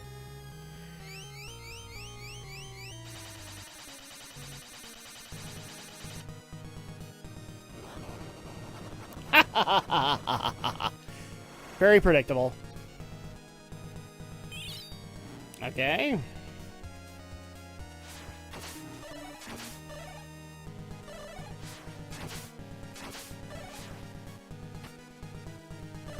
Alright, so this will be right this time.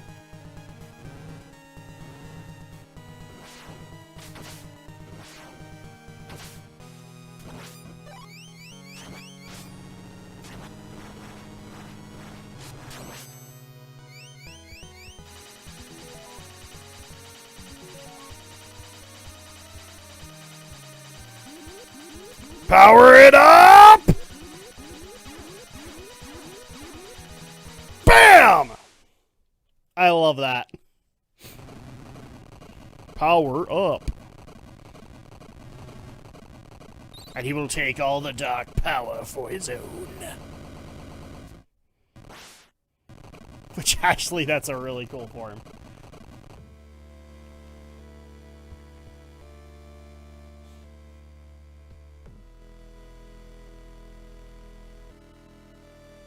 The man who wished for nothing other than the power to eradicate demons spent his final days in abject misery. There were none left to pity nor mourn for he whose heart became dominated by darkness. Zangetsu now reigned as the new Dark Emperor. A long, horrible night descended upon the land. And there you go. That's one of the bad endings. The other bad ending is basically you ignore them, and I think if you ignore them, like at least two of them, then you're fine, and you'll still get that ending. I might actually still kill the second one, though, for the double jump, because that is kind of helpful. Can I skip this? No, you cannot. So there you go. That's basically the premise of... That's basically the premise of Bloodstained Curse of the Moon, is that you play as Zangetsu as well as some companions that go to take on... I can't remember what it's actually called, but it's basically the darkest creature in the land, kind of like Dracula here. And ultimately, Zangetsu, who absorbs demon power, like that's his goal. He wants to eliminate all the demons. Or, in the case that we just had, you absorb them all and become the Dark Emperor yourself. I'm starting to like when people put in bad endings like that, because that's one of those things I would love to have seen in Castlevania, like a Belmont who basically, of his own free will, decided to side with Dracula. That might have been really cool. Not through some trickery or, Dracula manipulating things in his fate. Like, if he wants to manipulate misfortune, that's fine. But that would have been cool to have, like, a Belmont go renegade. And he was, like, of superior skill, and nobody really matched him. Or her. I don't care. And there you go. Production original works from Inti Creates. They did a great job in this game. And I will not tout it. I will not stop touting it. It is awesome what they did. Thank you for playing. Okay, so press any button. I was hoping to be able to get through 2 tonight, but I don't know if that's going to happen. It might be like 1.5. So let's try that at the very least. We're going to do normal. Do casual again. Except this time, we're going to ignore 2 of them, and we'll skip this because it's the exact same thing. We'll ignore 2 of them, but I'm still going to get the double jump. I think if you at least ignore 2, then you still get the ending. But that double ending, or that double jump is really helpful. Or I could get the... I might get the crescent then. That might be more helpful. Let's see if we can do this. If those who are going to sit there and go, all you're going to do is coast it. No, just for the bad endings, I will. One of the good endings actually does have to be done in the nightmare difficulty. So at that point, we will be doing that one.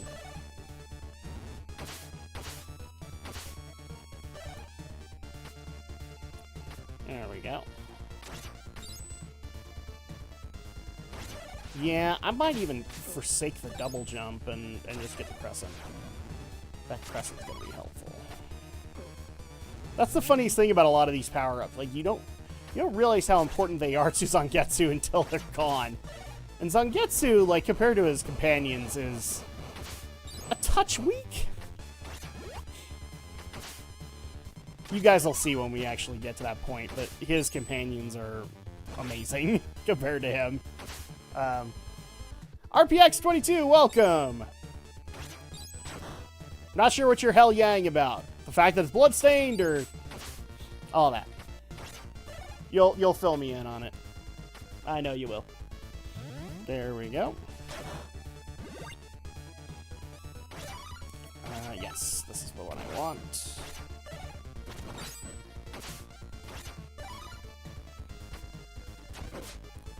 There we go.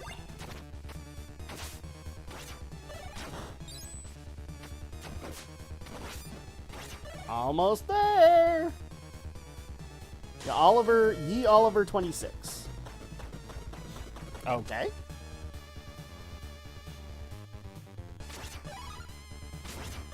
Do I have a Ye Oliver 26 in the chat? I don't know.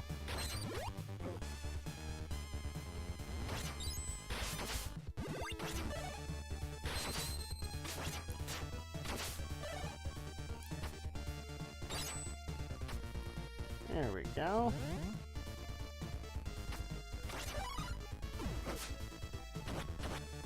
There we are.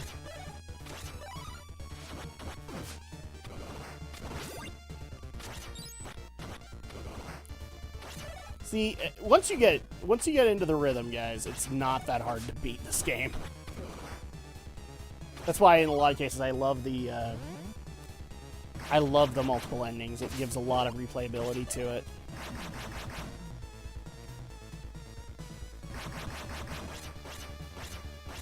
There we go. Yes, Bloodstained is amazing.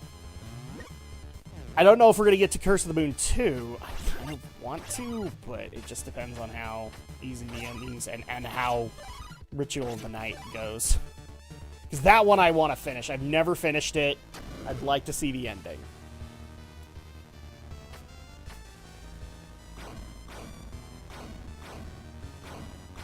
The Train Demon.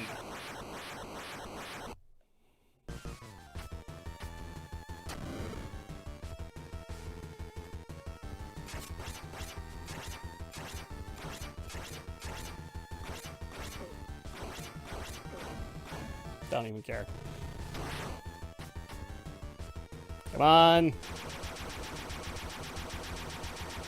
Oh, that's cute.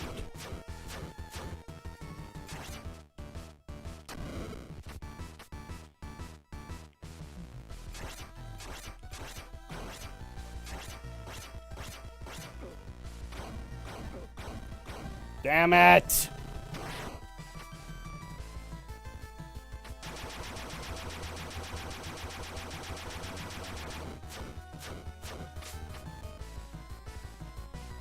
I'm resorting to my sword. Ah! That happened at the beginning, too.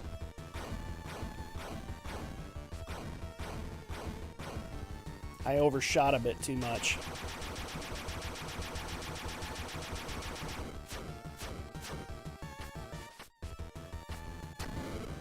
There we go. There we are. It's just one slash. Oh, you suck.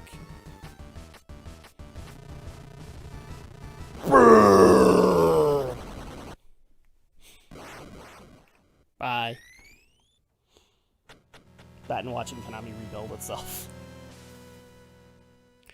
Yeah, that'll never happen.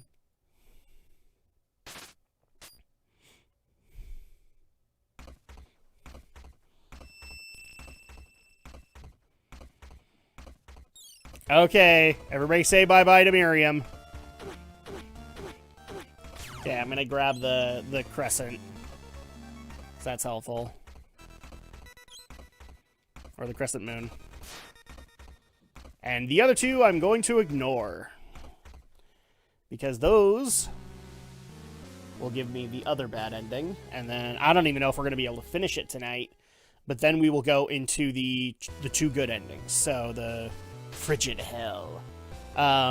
We'll go into the two good endings, which are with companions. And then the last one will be us actually following the guidelines and doing nightmare mode. I shouldn't say Konami. It's okay, you can say them. We just call them the devil. I don't want to. I love a lot of the Konami properties. I just wish that they'd rethink their strategy at this point.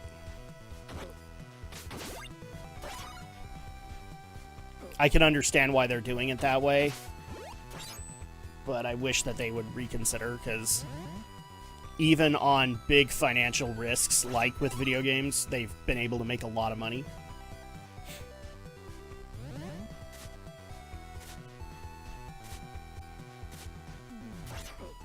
You don't have to go to the mobile game or the microtransaction route. If you make a game worthwhile, then people will keep coming, and you don't have to cash cow it into oblivion like you did with Metal Gear. Just all their developers are on Kickstarter making the games under different names. Yeah, really, because you had except Kojima. Kojima didn't do that. Kojima had Sony in his back pocket. But yeah, you had Koji Igarashi, the creator of Suikoden. He did it too, and I'm actually looking forward to that one to see what he was able to do, because from what I understand, like, he had some ideas for Suikoden 6, and Konami shot them down consistently. So it'll be interesting to see what he came up with. Oh, jeez, wow, that was a recovery. Jeez, who else? Contra, I think in all honesty, we're going to start seeing some awesome Contra-esque games coming from those creators. Because I don't think it's the original creators, but somebody was telling me, damn it, that not Rogue Core, but the Contra 4, the DS one, or the Hardcore Uprising crew were considering doing like a Contra-esque game under another tagline, and I would love that. I like Rogue Core. I thought it was sufficient. Like, it did take Contra in a new direction that I think was gonna work for it, which is basically becoming a roguelite, kind of like Enter the Gungeon. Which is fine, like, if that's what they want to do with it, but you have to invest, and they had a good platform there, now they had to just keep doing it. There we go. Contra creators went to a different... Yeah, they did. Okay, that's right. But will we have the Konami code? Zero! Do we need the Konami... Like, people interject the Konami code all the time. It's funny. It's not even used by Konami anymore, and we still call it the Konami code.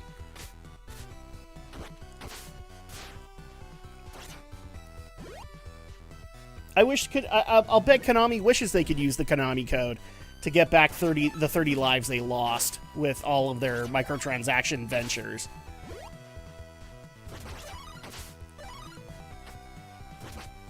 Somebody was even telling me that I think it's Yamaoka, the guy who did Silent Hill 1, he's looking to do some kind of spiritual successor to Silent Hill.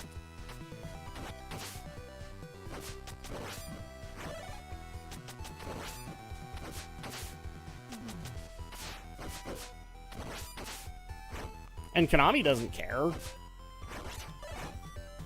The Mystical Ninja team went to work for Nintendo. Yeah, they did that.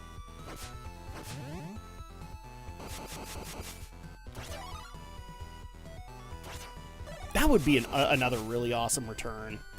Is like a spiritual successor to Legend of the Mystical Ninja.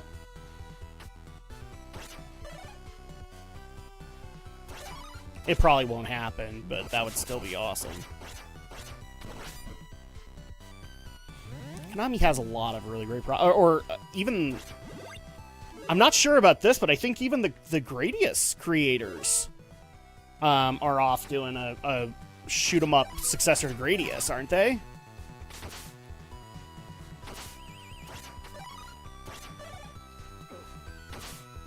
Konami's worst decision was letting go of Kojima.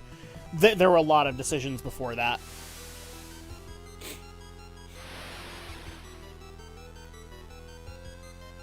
And Nintendo could bring back Mystical Ninja. They really could. It wouldn't be as raunchy.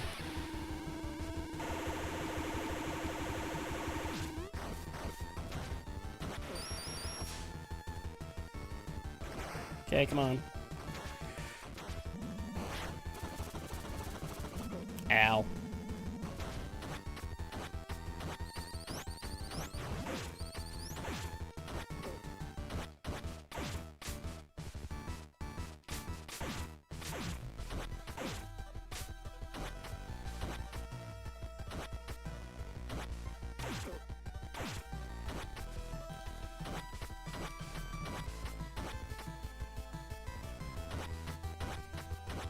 I kind of wish that Konami would learn their lesson also. Like, they see all these creators who they held back, and now they're making lots of money. So it almost feels like, you know, you could have learned from that and done something with it. But no. I listened to most of the G Gundam podcast. I've enjoyed your coverage. I kind of figured you would. So are you talking about, like, episode 2 or just episode 1? Recent episode? Okay. Oh, just wait. Episode 3 has got some doozies.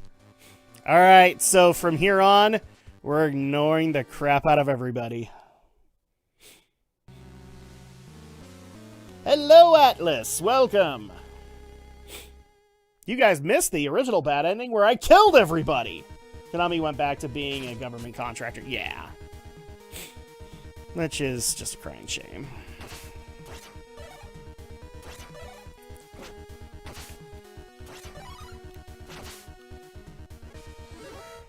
Phew! Oh, excuse me.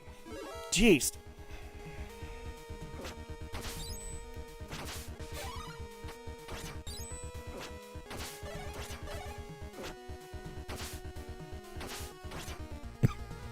There we go. They're fine. Yeah, and that's the sad reality, is that's why they won't come back. They've still got the money, and they don't see a reason to take risks anymore.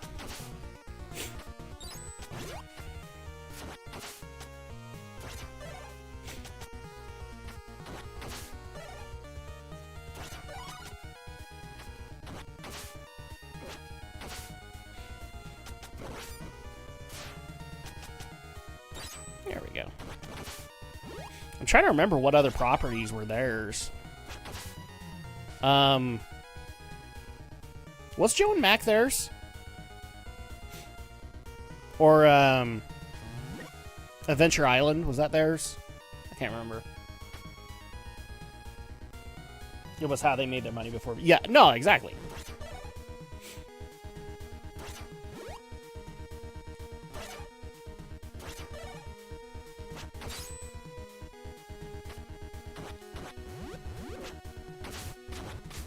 There we go. We'll blow these guys up.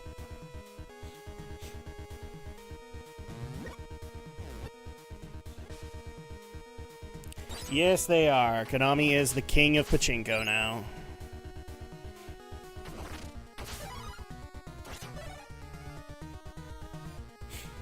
And that's all they'll be known. That's how you will now know Castlevania and Silent Hill and all that, is through pachinko machines.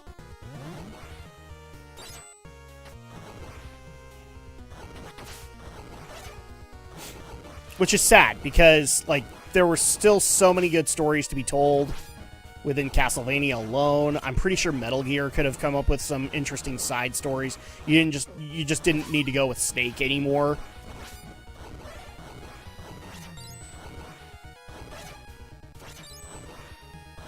There we go.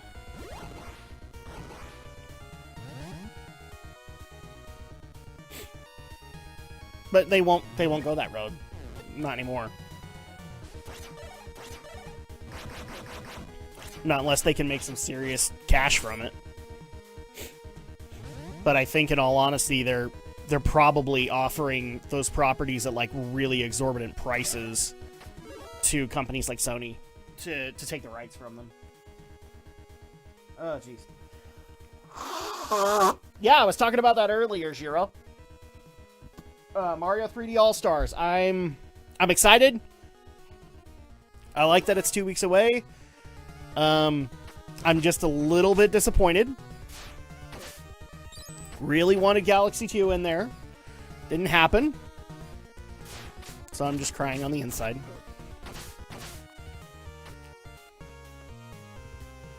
I know that there's a little bit of hatred for Galaxy 2, but I don't hate it. I actually like it.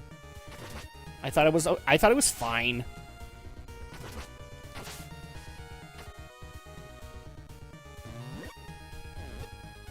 I think Andrea is more excited than me, just because she's stoked for 64 and Sunshine. I'm more excited to be able to play Galaxy on the Switch.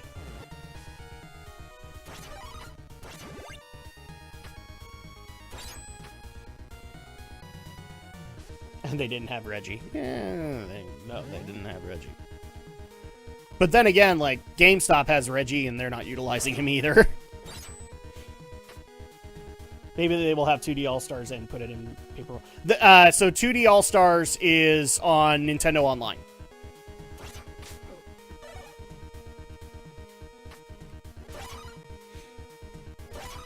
I'm not sure if it's just the original games or if they did do the All-Star tune-up, which was cool. They actually announced a couple of really interesting concepts, like a big tournament in Smash, which with Mario exclusive characters, and Splatoon's gonna have a Mario event.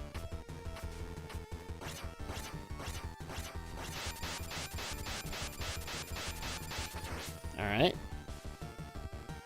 come on.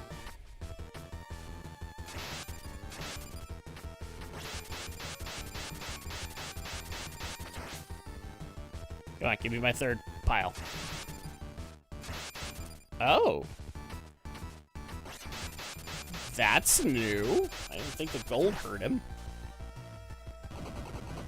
Maybe it's just because I had the whip targeted at him. I don't know.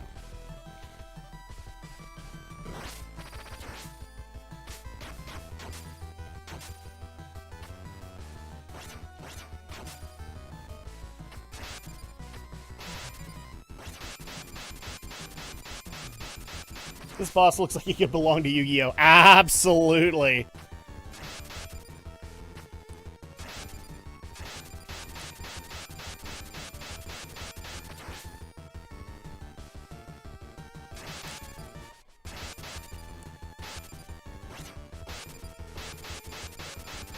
There we go.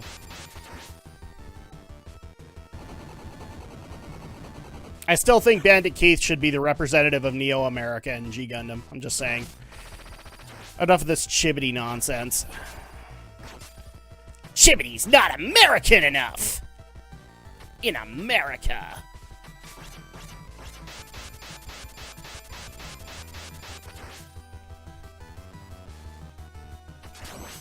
Ha-ha! Oh, yes, his suicide mechanic. Avoid the gold coins coming out of his mouth. Ow, I got hurt. You activated my trap card, jackpot payoff, which covers you in coins for 2,000 attack points.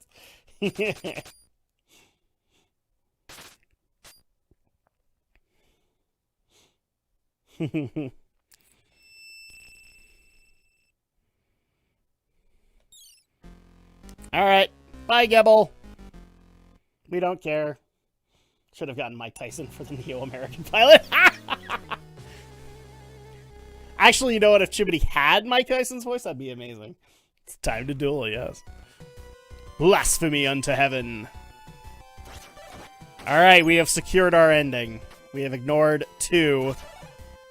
And we have killed 1. So now we will get the other bad ending. I'm not sure if we'll get there tonight, but we'll try.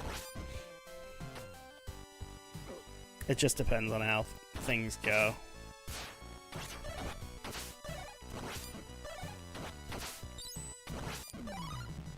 Yeah, that's right. I don't have the double jump anymore. There we go.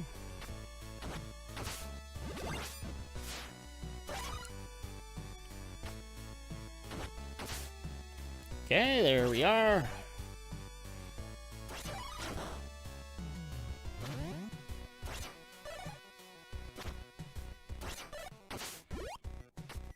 And once again, I'm just gonna applaud the frickin' soundtrack. This game's soundtrack is amazing.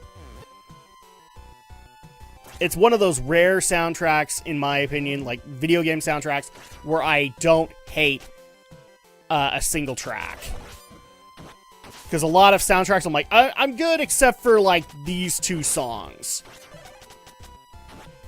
Like, either I heard them way too much, or I just didn't find them that interesting.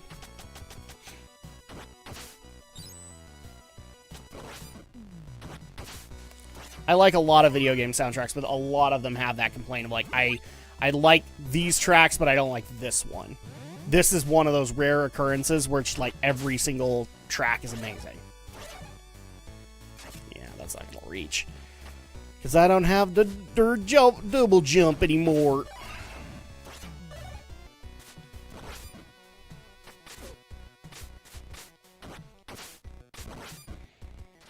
There we go.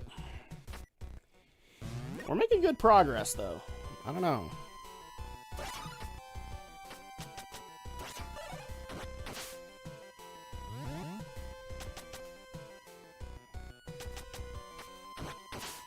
There we go. Got another door.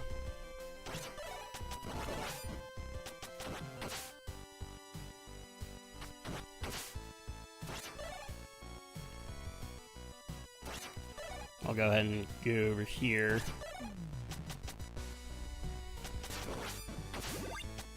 This game is a lot more forgiving than Dracula's Curse, which is basically what it's supposed to be emulating.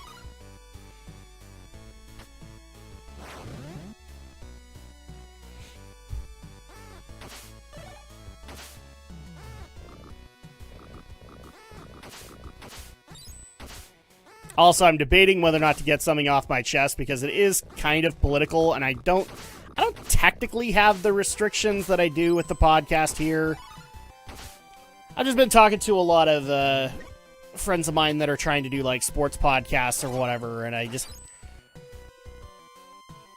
catching up with it. Specifically, one of them is David Vito, who does the Running the Ropes podcast with me. Back when we had the time to do that. I don't know. I don't know if that's...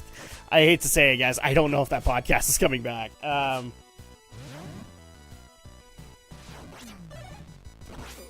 Just because we're both freaking busy. But yeah, like, listening to them on the recent issues with sports.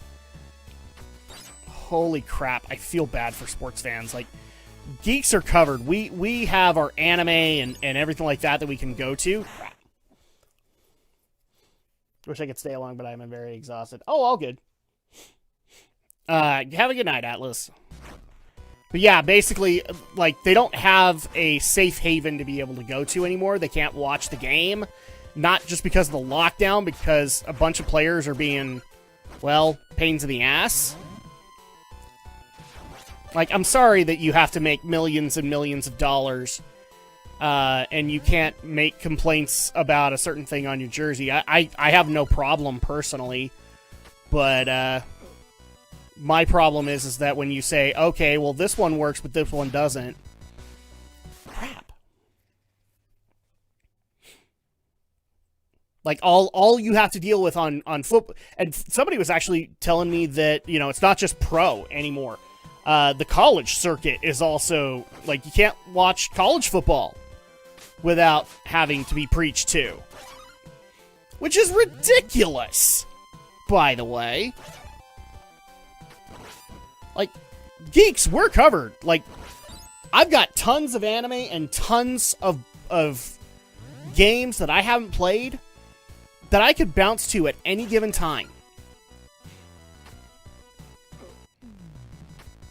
And unfortunately, like, for sports fans, the game is what they have. Like, you know, Sunday night football is how they unwind. And so at that point, crap. You're talking about a bunch of people who are going to work and just nothing happened aside, like, maybe they were able to watch a favorite movie or something, but the thing that truly relaxes them is no longer attainable. You mean spoiled brats? Yeah, kinda. Why does it matter, like, if we support, like, because I remember seeing this story, and it was ridiculous, how you could have, like, Black Lives Matter on your jersey, but you couldn't have Free Hong Kong. Like, what the fuck, really? Like, let people stand for what they want to stand for.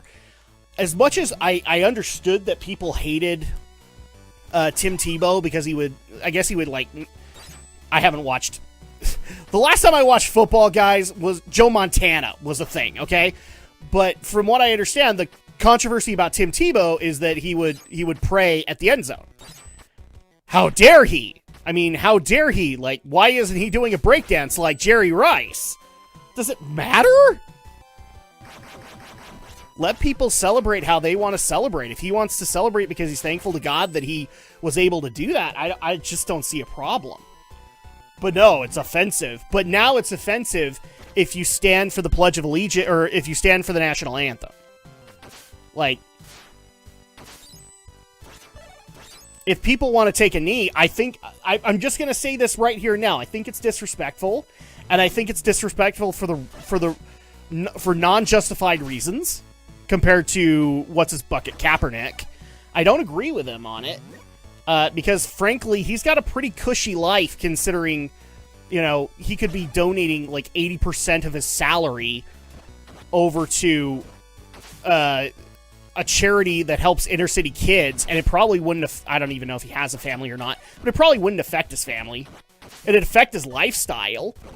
You know, he'd have to live a little bit more within his means. But, man, wouldn't that be a great thing to say on Good Morning America? Yeah, like 80% of my salary or 60% of my salary goes to charities. Yeah, my coworkers were complaining about sports too. I got loads of games, manga, and anime to get into. Yeah, exactly. Like, I've got tons of stuff to go back into. And you guys recommend stuff to me, like, nightly.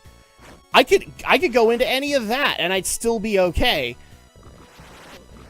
But poor guys who, like, I mean, I'll admit, I haven't watched pro wrestling in a couple of months now. Like, I watched the first couple of COVID broadcasts, and I was like, I can't do this. You have to have the audience there, otherwise it's lost a little bit of its luster. And but that's the thing. I had games to go to. I have friends that have nothing now, and so at that point they are so tightly wound, they burn out so quickly at work. And some of them do have a work to go to, some of them work at home.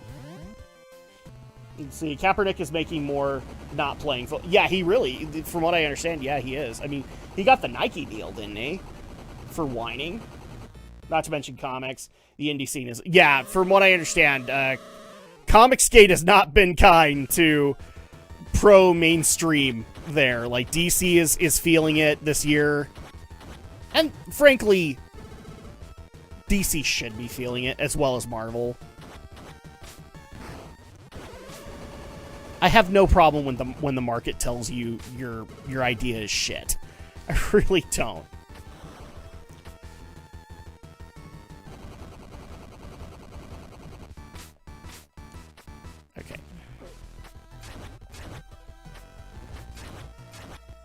Can I nuke him down? Yeah, there we go. Yeah, only like hockey, MotoGP is going on. Is NASCAR going on? Like, do they have that?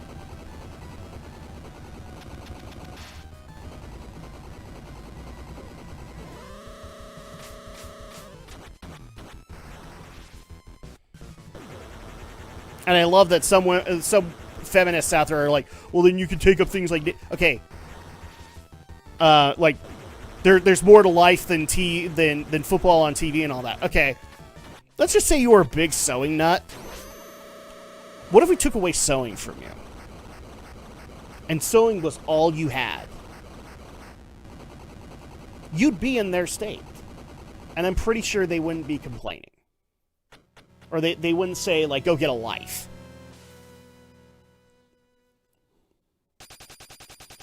A bunch of them are complaining about Keanu Reeves making his first comic. Yeah, I heard that. Like, he's making his first comic. A lot of YouTube creators are making comics. And some of them with really intriguing stories. If I had the time, I'd start delving into them.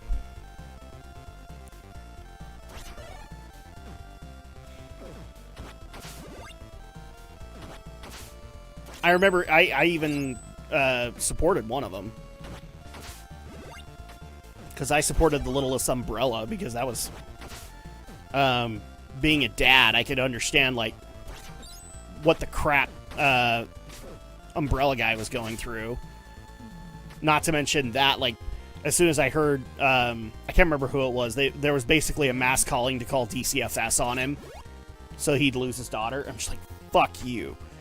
Don't ever... Like, DCFS is the absolute worst government organization as far as I am concerned.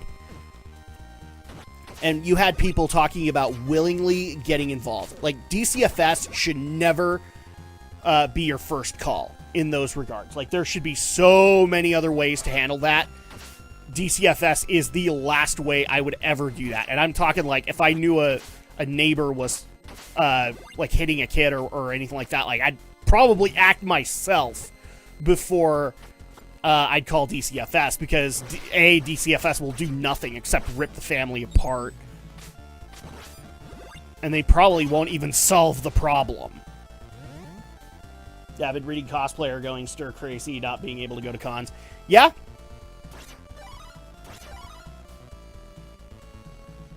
Stallone made a comic? Really?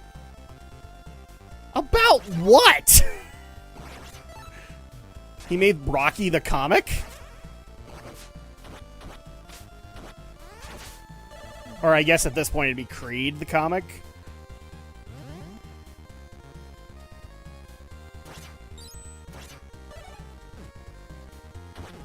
And I saw the whole stuff with Doug TenNapel. He was able to get Earthworm Jim back and was able to do... I think he's working on a second comic now? Like, that's ridiculous. I'm more excited for Earthworm Jim than I am for, like, X-Men. Really? That's the era we're in now? Like, nothing against Earthworm Jim.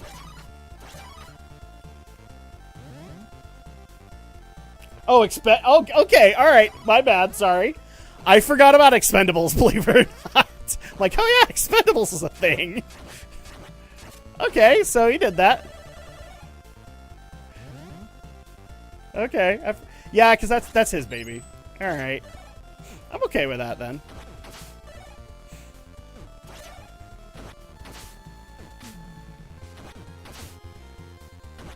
For some reason, this is one of my issues with Expendables. I always, for some reason, think that somebody else owns it, and Stallone is just a star. And no, it's actually, he's the owner.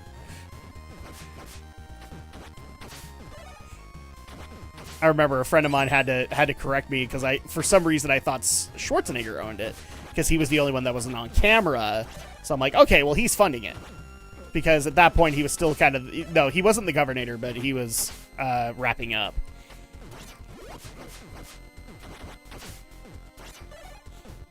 It would be nice to see Battletoads come back.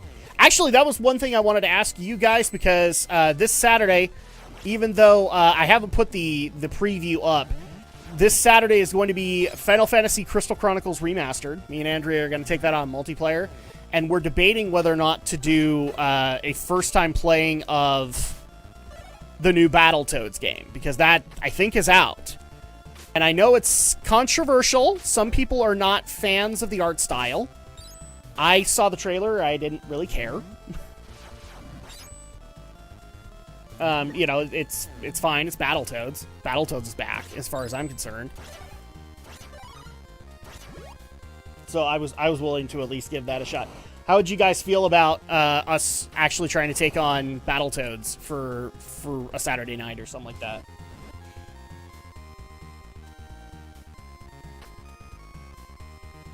He will always be the governor. Yes, he will always be the governor. And his son-in-law is Star-Lord. Oh, crap! Jiro! You just destroyed my concentration by bringing up the governor.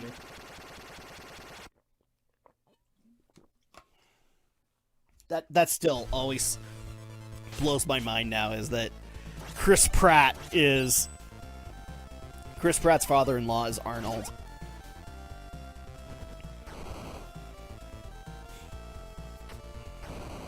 I still remember, I think it was like Jay Leno or whatever, and just hearing Arnold talking about Chris was so surprising. Like, I couldn't be prouder of him. I couldn't be prouder. It's like, okay, wow. I'm glad you love your son-in-law. Let's put it that way. Depends on how balls hard they made it. I don't think it's that hard, but I mean, we'll find out.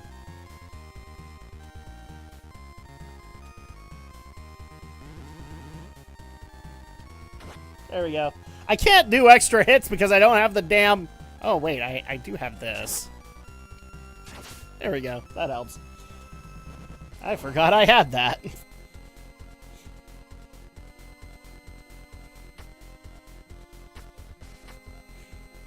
So yeah, we can do Battletoads. The other one that we were debating on is Avengers. Just because after talking to a few people that I know who were very excited for the game and played the beta, basically were either A, disappointed, or very concerned. And so at that point, I got that sets off warning flags to me, because these guys were absolutely stoked for this game, and they were immediately telling me, like, not sure if we want to try that out. No, the OG Battletoads was no joke. I'm not making it sound like one. If you got that idea, no. I still haven't beat it. I beat the Turbo Tunnel, like, once. At one point, I just need to, like, with save states, go and beat that game. Just to say that I have. Because I remember spending 2 allowances on renting and then re-renting Battletoads. Crap. I hope Chris Pratt gets to play Conan Jr. That actually might be really funny.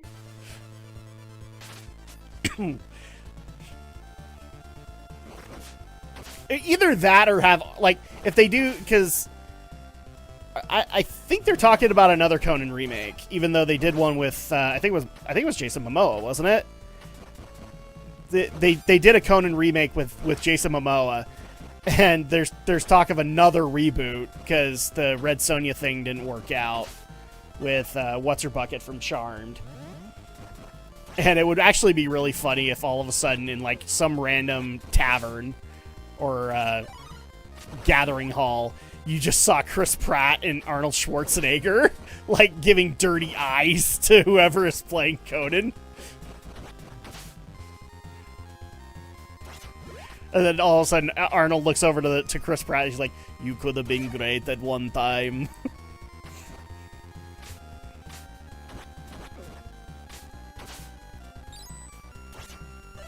Because, like, do I think Chris Pratt ought to play Conan? No.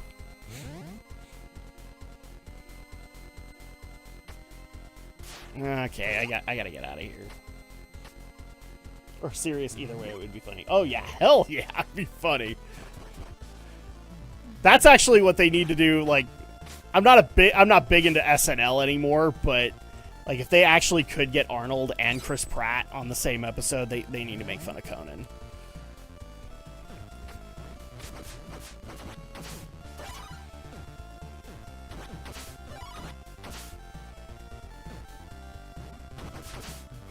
Al, would you stop spreading your grape jelly around?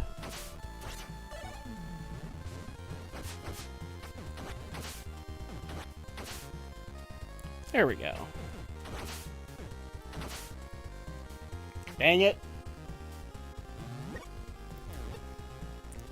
So, yeah, kind of back on point. How would you guys feel about doing Avengers on a Saturday stream just to show it off? Because here's the thing. I don't really even think we've got any October new games lined up.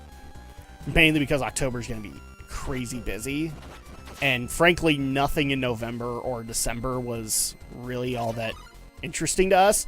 So I think if we did do the October games, they might actually get delayed into November. Just because we have so many other things we want to do. Namely like Parasite Eve, Resident Evil 3 Remake. I'm doing the Bloodstained games, obviously.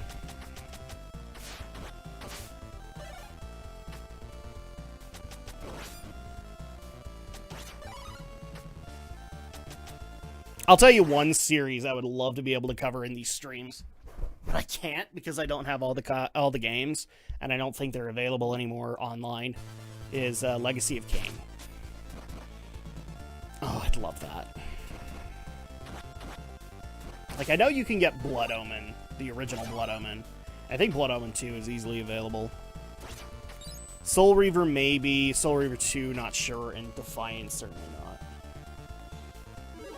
No clue. Speaking of Arnold, did you ever see that clip of that random guy that jump kicked him and he didn't look phased or anything? I have not, but that does not surprise me.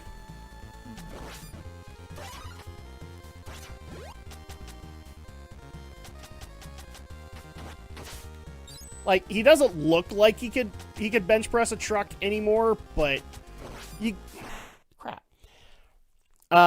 He doesn't look like he could bench press a truck anymore, but at the same time, like, you know that some of that muscle mass is still there.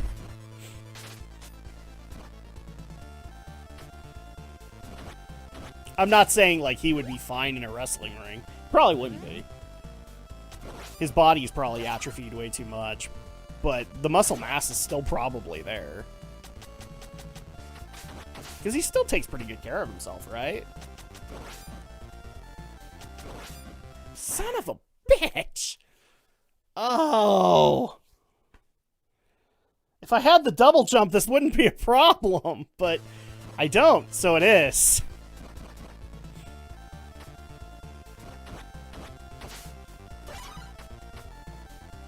Okay.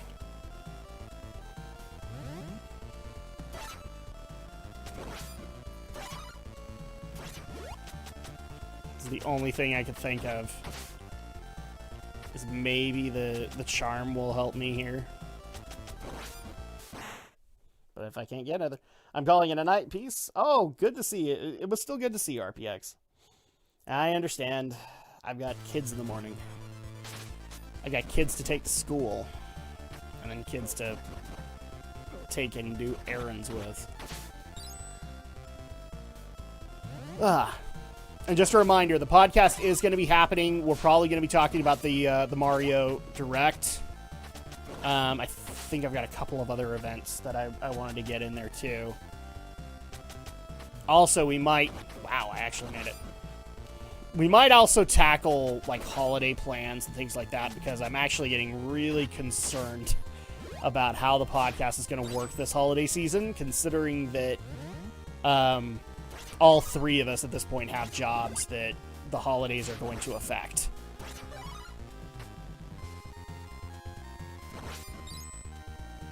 Because in case you guys did not see the good news a month ago, I got a new job, but it's with Amazon, and so Amazon is probably going to be insanely busy.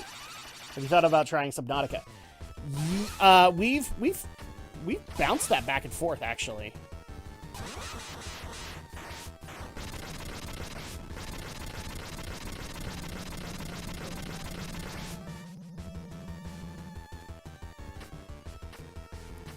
Oh, you suck.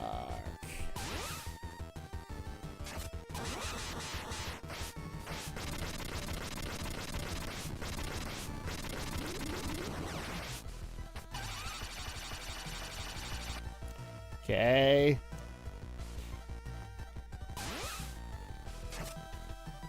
Hey.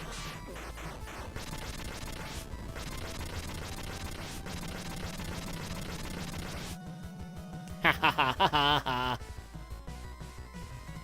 Screw you. Oh, I got him.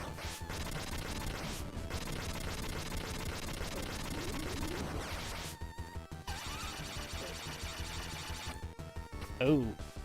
No, I didn't hear the big slash.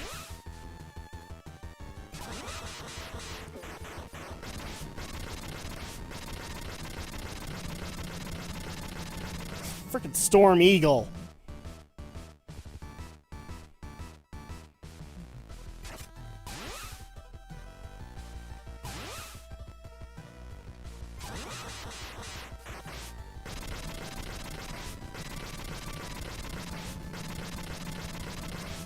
Screw you.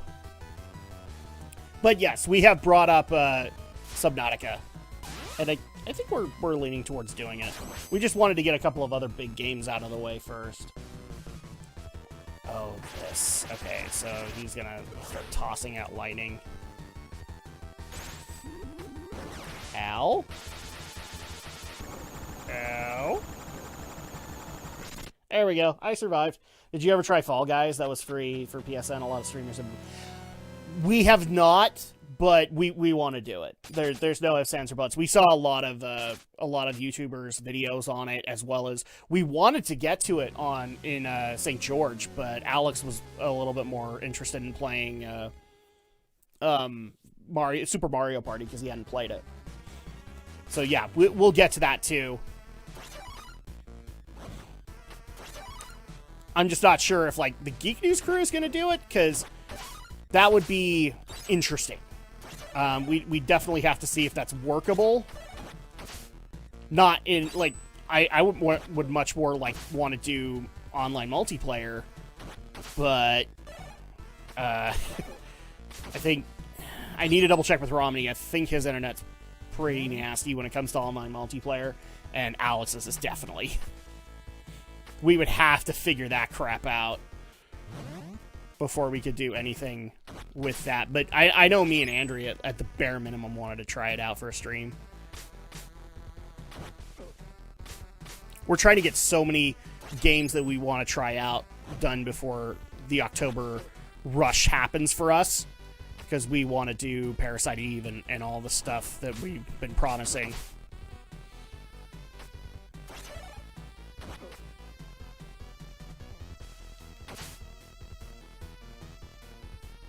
But yeah, it's definitely happening. We're gonna do it. We just I want to do it with more people, and frankly, if we can do it with just meeting online, that would probably be better for a lot of people.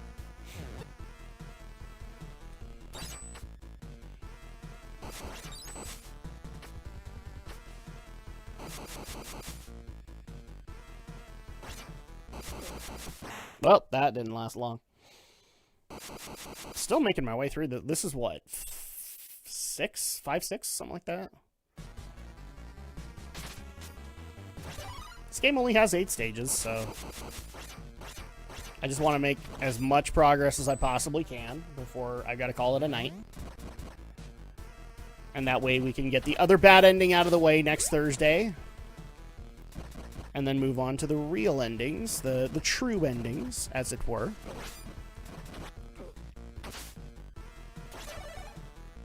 And then we will move on to Ritual of the Night. I'm just not sure if we're going to be able to get to Curse of the Moon too.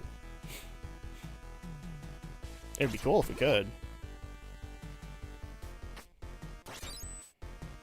I think I even have it downloaded too, Jiro. So don't worry about that. That's going to happen.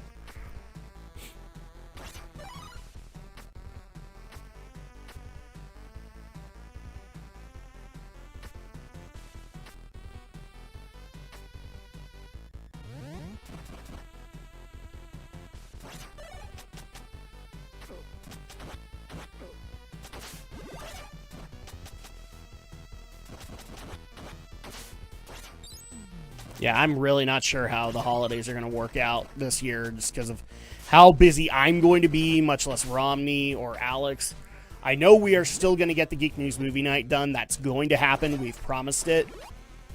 My worry is that we might actually have to change the schedule a little bit earlier than we thought because December is going to be busy for 3 of us. All 3.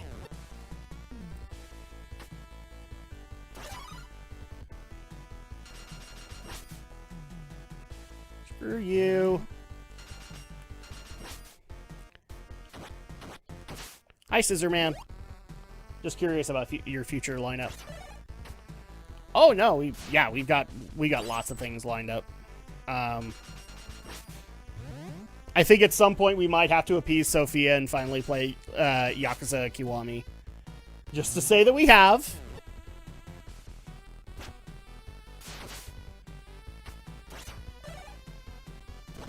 We actually have a lot of other podcast ideas, too. And that's another thing I'm trying to figure out is, like, how on earth do we do that? I know that we've got the G Gundam stuff kind of figured out. But we actually got a couple of really good ideas for roundtable discussions. I know a few people have been asking, when is the next Unpopular Opinions podcast going to happen? I don't know. Like, getting schedules to line up is harder than you think right now.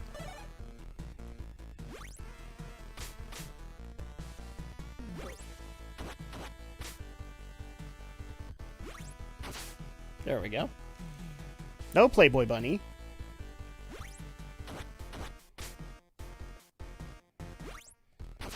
There we go.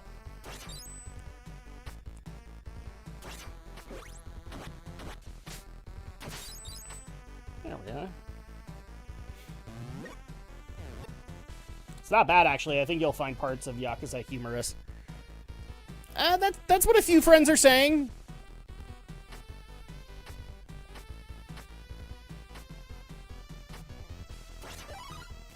I've stated my concern overall is that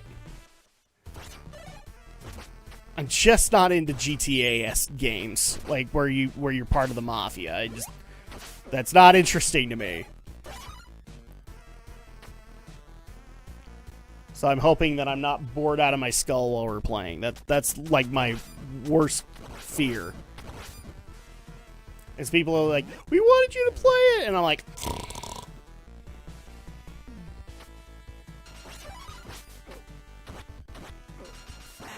oh, well, that was expected.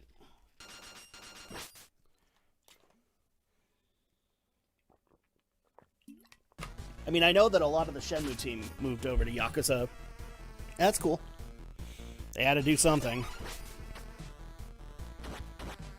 Since for a while there, it didn't even look like Shenmue 3 was going to happen.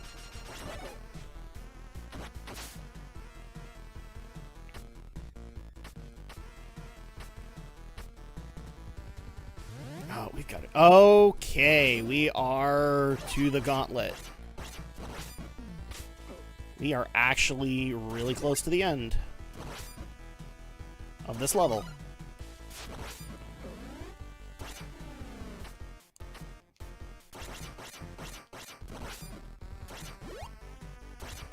Ah, damn it. It's not what I wanted. Now this fight just got a lot harder.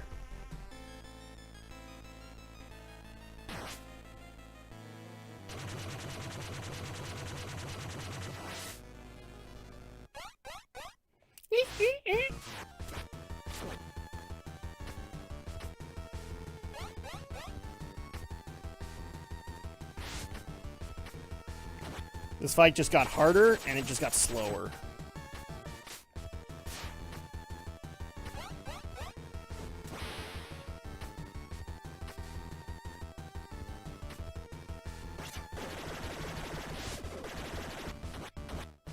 And I'm going to have to take some risks.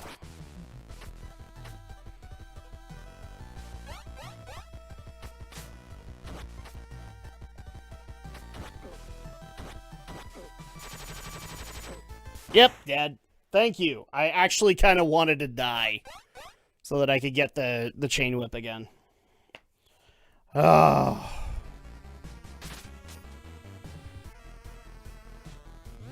Now I just gotta...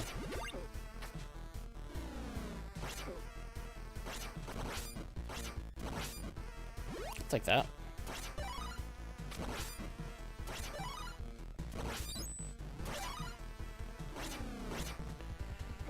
Want me to put the hammer down, mortal?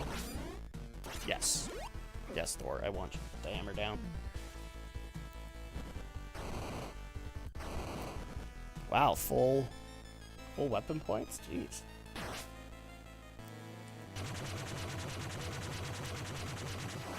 Blood Maiden!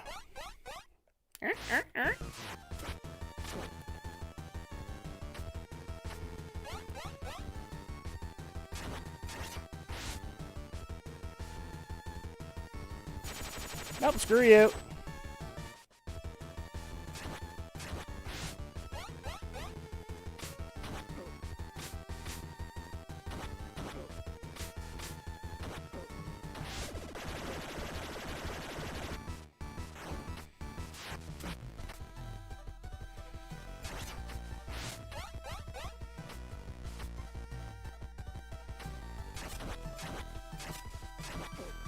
Well, that killed me. I know you played Shadow of the Colossus. Do you think you would ever want to try Eco? I'm not sure. I'm not sure. Last Guardian I know I want to try. Eco I've heard is way harder than Shadow. And so that would be my concern there.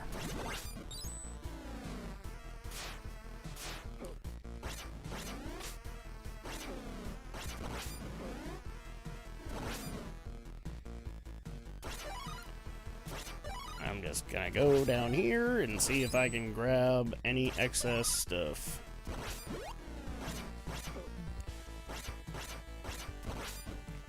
Yeah, I'll take that. I will not take your frickin' seal.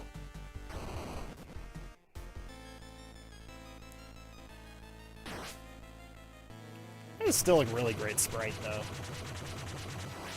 That is awesome.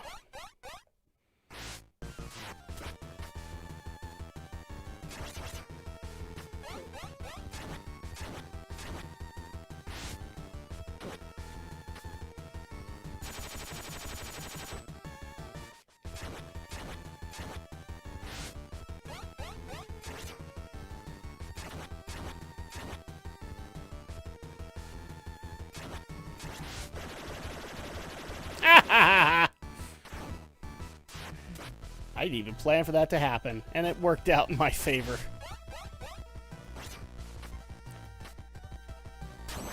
Yay!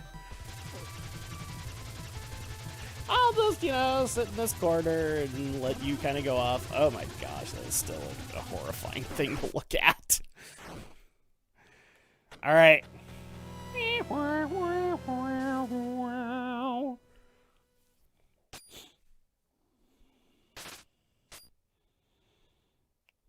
There you go.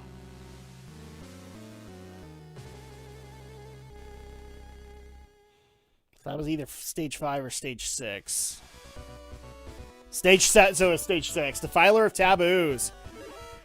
Alright, guys. Well, I hate to do this, but we are 5 minutes out from this stream ending. But thank you guys so much for joining us. We at least were able to get the kill everybody ending, where Zangetsu got all of his perks. And now we're not even half. We pretty much are 2 stages away from getting the other bad ending, and then we can work on getting the other good endings, the true endings of this game, which one of them has a very interesting twist. I won't spoil it, but you guys can look forward to that very soon. And of course, I will be back tomorrow night for the podcast, so I will see you guys then. Until then, have a good night.